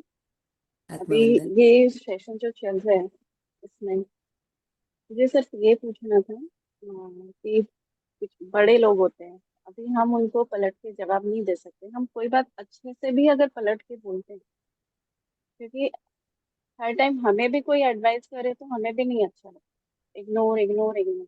लेकिन उसी बात का हम अगर अच्छे से भी जवाब दे रहे हैं, फिर भी वो हमसे इरिटेट हो रहे हैं, हमसे चिढ़ रहे हैं, मतलब कंप्लेन मोड में हमेशा रह रहे हैं, तो उनको कैसे हम हैंडल करें? उसके एवरी लिए टाइम मैंने जब पहले भी कहा, देखो, मतलब निगेटिव वाइब्स जैसा, मतलब मुंह बना हुआ है, कुछ भी अच्छा नहीं लग रहा, हम कितना भी प्यार से करके दे, फिर भी कंप्लेन हो, उनको हम कैसे पीछे हैंडल का बिग पिक्चर देखिए। हो सकता है किसी जन्म में एग्जैक्टली इसका रिवर्स था, ये पॉसिबिलिटी है। करें? अगर वो बिग पिक्चर हमारे सामने अगर हम रखेंगे तो ऑटोमेटिक हमारा देखने का दृष्टिकोण बदल जाएगा। तो इसीलिए मैंने जो कहा आपको, माफ करते जाइए दिल से। शायद स्टार्टिंग में आप एज ए इंस्ट्रूमेंट काम करेंगे, मैं सबको माफ कर रही हूँ, मैं सबकी माफी मांग रही हूँ, एक रूटीन में, जैसे जो चीज मैंने खुद ने की थी। मुझे भी घर में जैसे जॉइंट फैमिली होती है तो कोई ना कोई दिक्कतें होती है, जनरेशन गैप होता है, सोच विचार में बदलाव होता है, काफी सारी चीजें होती है। तो मुझे भी ये सब फेस करना पड़ा है।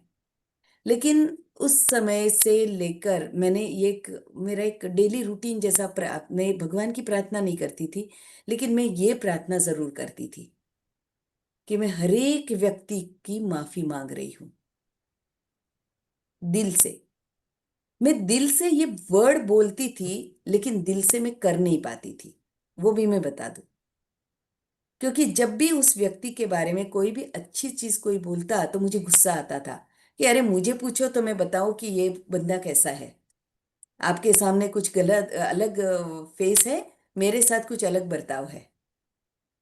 ये होता था, वो गुस्सा मुझे ये बता रहा था कि मैं दिल से ये काम नहीं कर रही। लेकिन फिर भी मैं जिद्दी होकर मैंने ये रूटीन चालू रखा है। ये 4 वाक्य मेरे प्रार्थना थी डेली की।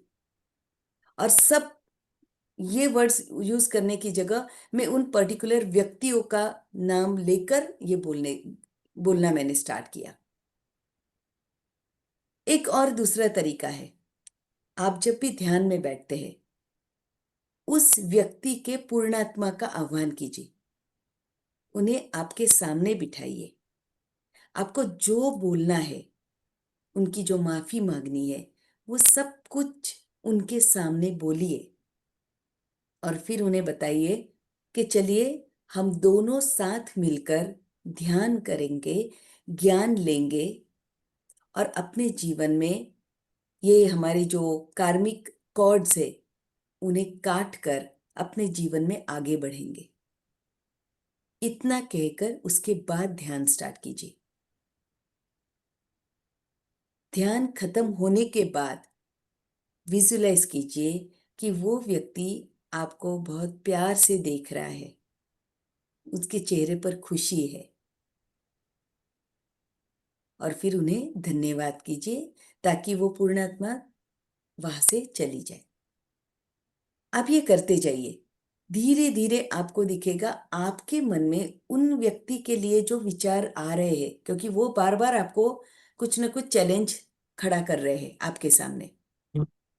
लेकिन धीरे धीरे जैसे आपके दिल से वो गुस्से की जगह आपके मन में उनके लिए सिर्फ और सिर्फ प्यार निकलने लगता है, आप देखेंगे उनमें बदलाव आ रहा है।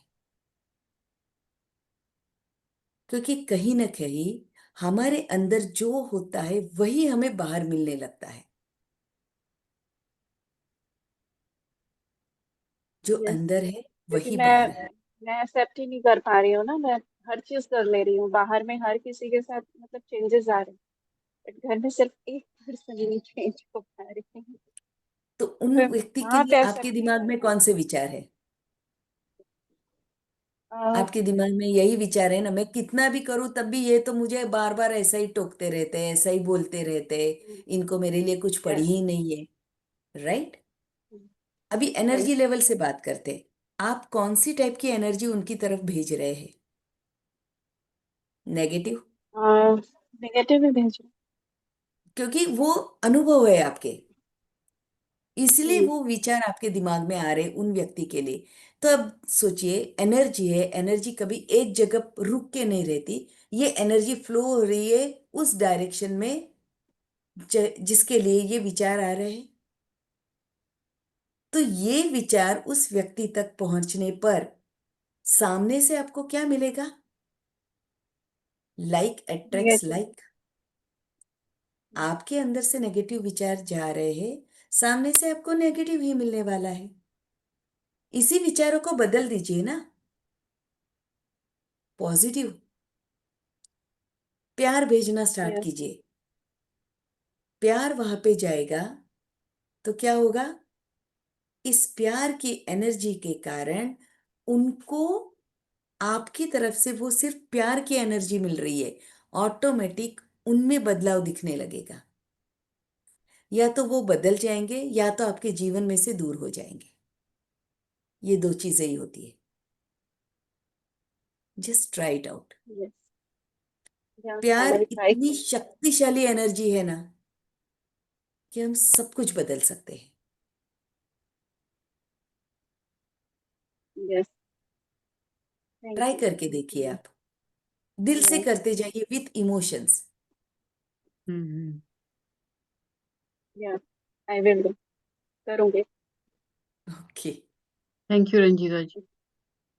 Yes, love you ma'am. Thank you all master. Thank you, thank you. Thank you. Chitra ji please unmute कीजिए। शिल्पा जी आप बता दीजिएगा आपके पास कितना टाइम है, उसके हिसाब से हम करेंगे। हाँ, 8 बजे तक ठीक है। अच्छा आपका 8, ओके 9 10, ओके ओके। तो हम चित्रा सेवन जी और मिनट्स ही है। सुरभि जी को ले लेते हैं बस। Okay okay, sure sure. Okay thank you. हाँ चित्रा जी प्लीज बोलिए। आत्मवंदन मैम। आत्मवंदन। मुझे भी यही पूछना था कि जैसे जॉइंट फैमिली में बहुत कुछ होता है, तो अपने अंदर वो गुस्सा रहता है, अपन मुंह पे उनसे अंदर से मैं माफी भी मांगती हूँ, लेकिन वो सामने आते तो बहुत अच्छे से बात भी कर लेती हूँ मैं, लेकिन वो कोई टॉपिक छेड़ देता है जैसे पुराने टॉपिक को, तो वो गुस्सा फिर से आ जाता है, तो वो रिलीज नहीं हो रहा है मेरा। उसी के लिए उसके ये लिए मैंने, क्या? हाँ उसी के लिए मैंने ये 4 वाक्य बोले हैं। इसे कंटिन्यूस स्टार्ट कीजिए। और जब भी वो व्यक्ति आपके सामने है और वो ऐसा कुछ पुरानी चीज को बाहर निकाल रहा है, तो उनके आंखों में देख के अंदर से सिर्फ मैं आपको प्यार भेज रही हूँ, मैं आपको प्यार भेज रही हूँ, ये चालू दादी कीजिए। के कलर है। अब ट्राई करके देखिए, चप्पल। आपको चेंजेस दिखेंगे। ये तो जैसे मैंने वो अपने लिए लोग जो क्या। आते हैं तो वो नहीं बोलते, लेकिन बाहर के जो लोग हैं वो उस टॉपिक को छेड़ देते हैं, तो बहुत गुस्सा आता है उस टाइम में। इससे लगता है कि हाँ ये चीज मेरे साथ बहुत गलत हुई है, मेरे लाइफ में ऐसा लगता है, बहुत गुस्सा आता है उनका फिर। इसलिए तो मैंने चेंज ऑफ थॉट बताया है ना, कि ये हमें सिखाने का काम कर रहे हैं। हम्म। जब तक हम गुस्सा समझेंगे नहीं, उसे एक्सपीरियंस करेंगे नहीं, तब तक क्या हमें प्यार का महत्व पता चलेगा? नहीं। तो पहले हम वो एक्सपीरियंस करते हैं और फिर प्यार का यूज हम्म, कर रहे हैं और फिर प्यार को एक्सपीरियंस कर रहे हैं। हम्म। लेकिन ये सब चीजें विथ इमोशंस, विथ विजुअलाइजेशन, ये दोनों को हाथ साथ में लेकर करना है। हाँ, मुझे गुस्सा भी आता है तो मैं मुंह पे बोल नहीं सकती किसी के, वो बोलना भी दबा नहीं देती है। हूँ अपने अंदर। हाँ, वो अंदर मत दबाइए। हमें यहाँ पे हाँ। गरल कंठ बनने की जरूरत है। जैसे मुझे सुरभि जी के पीछे शंकर भगवान जी का चित्र दिख रहा है। उन्हें गरल कंठ भी बोला जाता है। उसका मतलब क्या है? कोई जो जो विष है, वो विष को यहाँ पे गले में, यहाँ पे अटका दीजिए, ना उसे अंदर जाने दीजिए, ना उसे बाहर फैलाइए, यहाँ से ही उसका नाश कर दीजिए। हमें खुद को वैसे बनाना है। गुस्सा आ रहा है, ठीक है, इस गुस्से को बस जैसे बॉल हम पकड़ के ऐसे फेंक देते हैं ना, वैसे उसे बाउंस करवाना है हमसे, हम्म अंदर उतारना नहीं है। और उसे पकड़ के भी हम्म रखना नहीं है, कैच करके रखना नहीं है, छोड़ देना है। जैसे जैसे आप ये करते जाएंगे, धीरे धीरे आपको आपके ही इमोशंस में चेंजेस दिखते जाएंगे। हम्म समय लगेगा, लेकिन जब तक आप कंटिन्यूशन में ये करते रहेंगे ना, धीरे धीरे आपको फर्क नजर आते जाएगा कि अगर कोई कुछ बोलता भी है तब भी आपके ऊपर कोई असर नहीं हो रहा है। हम्म। हाँ, यही चीजें क्योंकि मैं सबके लिए बहुत अच्छे से मतलब दिल से करती हूँ कोई भी काम, लेकिन फिर ये भी धीरे वही धीरे होता होगा, है कि ये गलत लेकिन है, करते रहिए। ऐसा होता है। थैंक यू ये मैम। हमारे सब कार्मिक रिकॉर्ड्स कनेक्शंस होते हैं, उसके कारण ये होता है। अच्छा। और इसीलिए हमें माफ करते जाना है, इस जन्म और पिछले जन्मों के लिए माफी मांगती जानी है, इस जन्म और पिछले जन्मों के लिए। इसका रीजन ही ये है।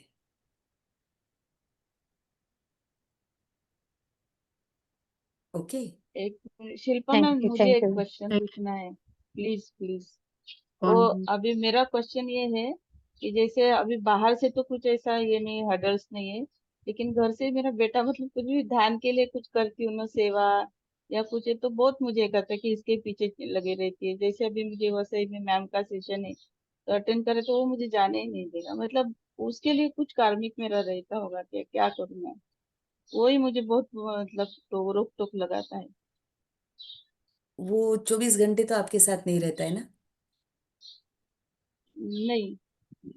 हाँ, तो ऐसा समय ट्राई कीजिए जब वो घर में नहीं है। आप यूट्यूब पे भी कर सकते हैं। मैं क्यों बता रही हूँ? रीजन है कि आपके बेटे को आपका समय चाहिए। वो इनडायरेक्टली ये बता रहा है कि मम्मी आप ये मत बाहर हमेशा ये मत करते रहिए, मुझे भी समय दीजिए, ये समय मेरा है आपके साथ का।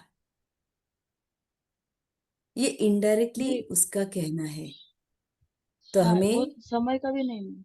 लेकिन अभी मैं हाँ, जैसे मैं अभी संसार में जाके निर्माण आई। करना है हमें, संसार में निर्माण करना है। तो घर के सदस्यों को दुखी करके हम हमारी आध्यात्मिक जीवन में आगे नहीं बढ़ सकते, उन्हें साथ लेके चल सकते हैं।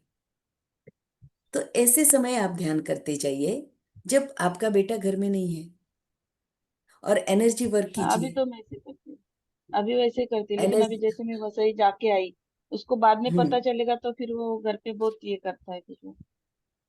कौन मुझे कहीं बताएगा? जाना है या इसीलिए तो झूठ तो नहीं, एनर्जी वो वर्क पता करना है तो। ना। आपके बेटे के पूर्णात्मा को बुलाते जाइए, हम दोनों साथ में बैठ वही। के ध्यान करते हैं। एनर्जी वर्क कीजिए।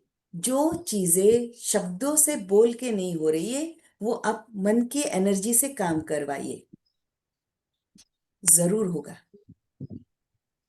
आपके बेटे में भी ये परिवर्तन आते जाएगा। बस ओके विश्वास मैम, रख के थैंक उस पर काम करना है। जैसे मुझे खुद को याद है, जब मैंने मेडिटेशंस चालू किए थे, मेरे बच्चों को पसंद नहीं आता था। वो जानबूझ के उस समय जोर जोर से म्यूजिक लगा देते थे। मुझे गुस्सा भी आता था तब, लेकिन फिर धीरे धीरे मैंने कहा ओके, वो उनका काम कर रहे हैं, मैं मेरा काम कर रही हूँ। मुझे तो ध्यान मेरे ध्यान इस मेडिटेशन में ही करना है ना। ये तो मेरी कसौटी है कि मैं ऐसे वातावरण में भी कर सकती हूँ या नहीं। मैंने अपने आप पे ही काम करना चाहा, ऐसे समय में करने का काम शुरू किया जब वो जगे नहीं रहते, वो सोए हुए हैं। इस तरह से काम करती गई। आज ऐसा है कि मुझे कहीं पे भी जाना है, कुछ भी हो, वो कभी मना नहीं कर रहे। वो कहते ठीक है तुम जाके आओ। कंप्लीट चेंज आ जाता है। वो ये सब चेंजेस हो सकती है, बस हमें एनर्जी वर्क करना है। ठीक है, thank you. Thank you. Surabhi ji वंदन मैम। आत्मवंदन। हम्म, मैम ये कैसे पता चलेगा कि ये जो कर्म हमारे सामने आ रहा है ये पास्ट लाइफ का है या इस लाइफ का है? इन माय केस जैसे मैं सबको साक्षी भाव से देख रही हूँ, दृष्टा भाव से, I am not indulging my self, मतलब डी अटैचमेंट करके देख रही हूँ। अपना पार्टिसिपेट किया और साइड पे हो गए, तभी मुझे क्रिटिसिज्म मिल रही है। तो मुझे इस चीज को कैसे देखना है कि पास्ट लाइफ का भी होगा तो एक लिमिट तक होगा ना, तो ये इस लाइफ का है कर्मा या पास्ट लाइफ का है? जनरली हम जो जन्म लेते हैं ना, तो हमारे जो पास्ट लाइफ के जितने भी हमने कर्मा किए हैं उसका एक बैगेज है, एक है, ऐसा समझिए। उसमें से हम कुछ कर्मास को उठा के लेके आते हैं, क्योंकि हमें उन्हें बैलेंस करना है, प्यार करते हैं। ये पूरा कंप्लीट एक डीप विजडम का सेक्शन है, टू बी फ्रैंक। इसके लिए आप सोल्स प्लान, रॉबर्ट स्क्वार्ट्ज़की, मोस्टली उनका ही है ये बुक, आप वो पढ़िए। उसमें पता चलेगा कि हम हमारे कर्मास को बैलेंस करने के लिए हम खुद ही प्लानिंग करते हैं अपने जीवन का, कि मेरे जीवन में ये लोग मेरे दोस्त बन के आएंगे, ये लोग मुझे दिक्कतें देने के लिए आएंगे, चैलेंजेस देने के आएंगे, ताकि मैं मेरे कर्मास को बैलेंस कर सकूं। पूरा प्लानिंग हमारा ही है। लेकिन जब हम यहाँ पे आते हैं, यहाँ पे आने के बाद एक आत्मा ये सब प्लानिंग भूल जाता है। और क्यों भूल जाता है? क्योंकि आसपास का एक पूरा आवरण वो तैयार कर देता है, वो एक माया का पर्दा। ये मेरी माँ है, ये मेरे पिता है, ये मेरा भाई है, ये पूरा एक माया का जाल हम अपने आसपास बुन लेते हैं। इसीलिए हम हमारे आत्मा के साथ कनेक्टेड नहीं रहते, और इसीलिए हमें हमारा ही जो ब्लूप्रिंट हमने खुद ने तैयार किया है वो याद नहीं रहता है। लेकिन जो करार किए हैं हमने अलग अलग सोल्स के साथ, वो लोग आके उस हिसाब से काम शुरू कर देते हैं। कभी कभी उनको भी पता नहीं चलता है कि मैं इस व्यक्ति के साथ ऐसा क्यों बर्ताव कर रहा हूं। वो ऐसा बर्ताव करते हैं, बाद में उनको फील भी होता है कि अरे मैंने ऐसा नहीं करना चाहिए था।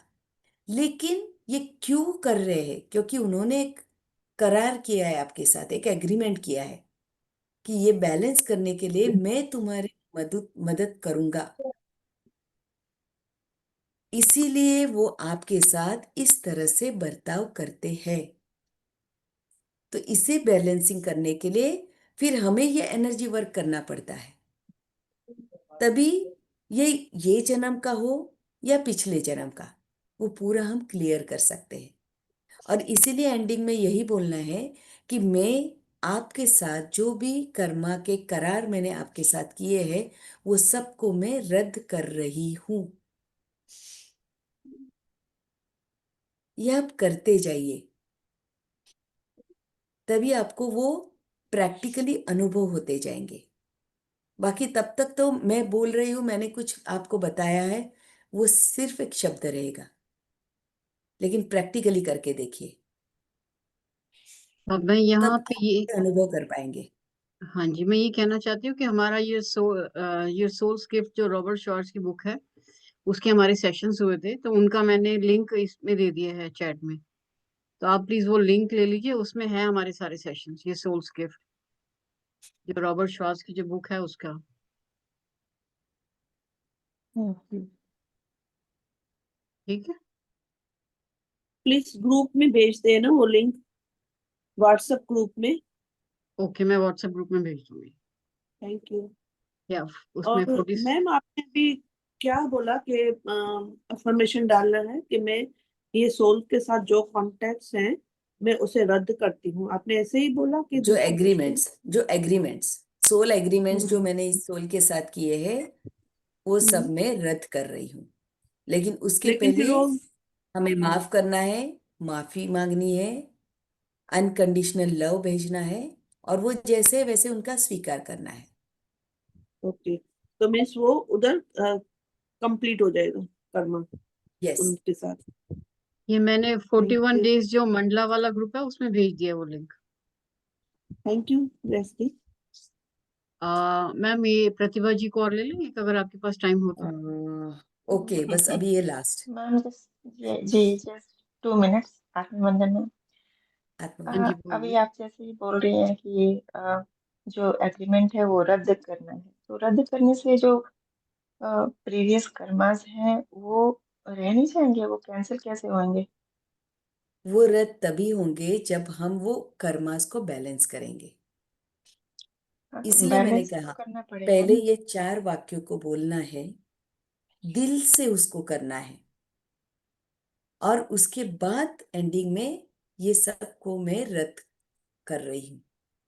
तो जब हम इमोशनली कंप्लीटली उनको माफ करते हैं, यहाँ तक कि अगर फ्यूचर में कुछ वो इस तरह से बर्ताव करते हैं जिससे हमें पीड़ा हो सकती है, लेकिन हमें वो फीलिंग ही नहीं आ रहा है, वो पीड़ा ही नहीं हो रही है, क्योंकि हमने उन्हें माफ कर दिया है पूरी तरह से, तभी हमें पता चलता है कि सही में वो जो एग्रीमेंट्स कॉर्ड्स है वो हमने कट कर दिए।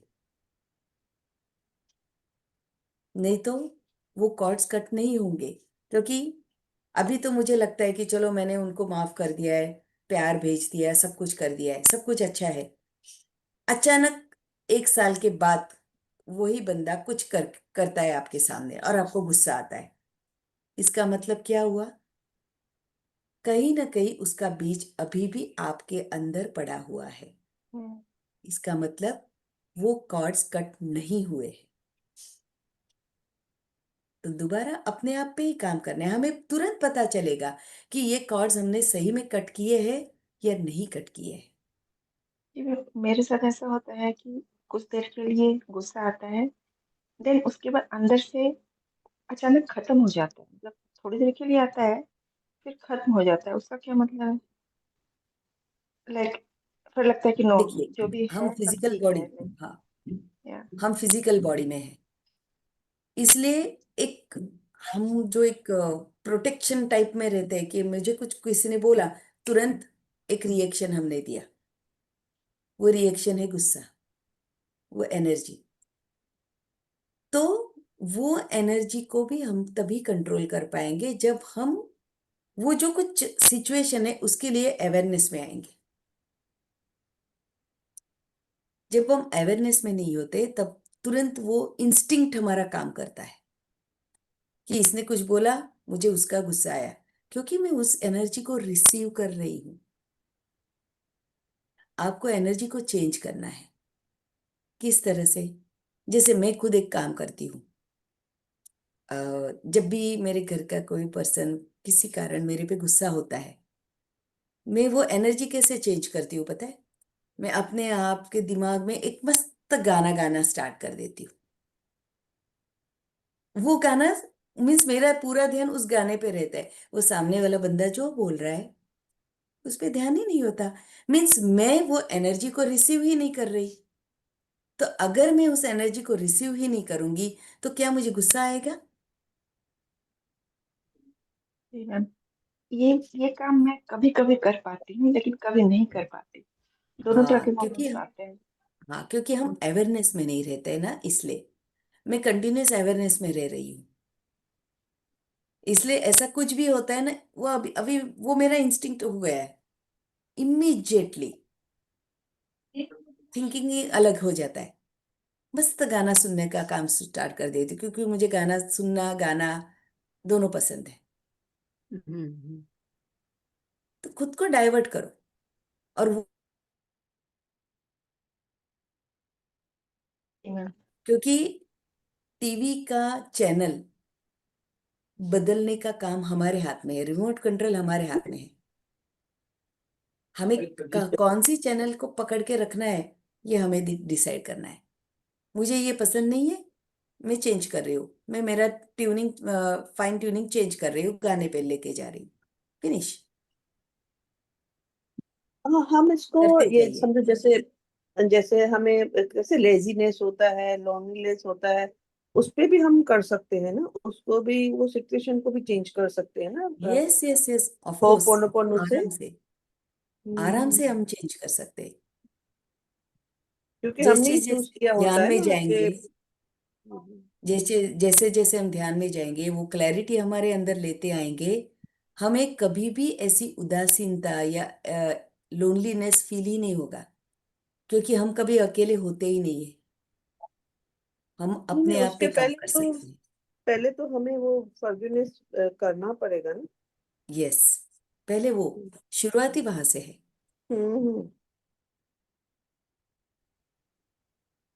Thank you. Thank you. चलिए सरिता जी, अब आप उसमें अगर ग्रुप में डाल दो क्वेश्चंस, क्योंकि मैम को भी काफी देर हो रही है, ऑलमोस्ट 2 घंटे हो रहे हैं। Thank you so much ma'am, बहुत प्रैक्टिकल आपने आज बात बताई है। और अभी आपसे बात होने के बाद सर यही टाइम में मुझे की भी मिल गई मैम, कि मुझे क्या करना है, की समझ में आई। Thank you so much ma'am. Thank आइए यू। मैम फिर से। Sure sure, thank you. ठीक है सरिता जी, आपको अगर देखिए मैम, आप बता दीजिए सरिता जी को लेना या ग्रुप में कह दूं? ग्रुप में नहीं, अभी टाइम अभी हो गया। अगर उनका क्वेश्चन इतना इम्पोर्टेंट हो तो आप मुझे भेजिए, तो मैं उसका ठीक, जवाब दे दूंगी। हाँ सरिता लेकिन जी प्लीज आप अभी ग्रुप हमें में डाल क्लोज दीजिए, करना। क्योंकि ऑलमोस्ट 2 घंटे होने वाले हैं ना, और हाँ, काफी देर हो गई है। तो यस कोई बात यस। नहीं। कोई नहीं। श्वेता जी, बहुत बहुत ज्यादा आपको दिल से धन्यवाद आपके आने का, और यही आशा करते हैं कि आप दोबारा आएंगे, आपसे दोबारा मिलेंगे हम लोग, और दोबारा ढेर सारी बातें करेंगे। So thank you so very much from thank all you of so us. Much. PSSM divine shine की तरफ से आपका बहुत बहुत धन्यवाद आने के लिए। धन्यवाद। Thank thank you. You. Thank you.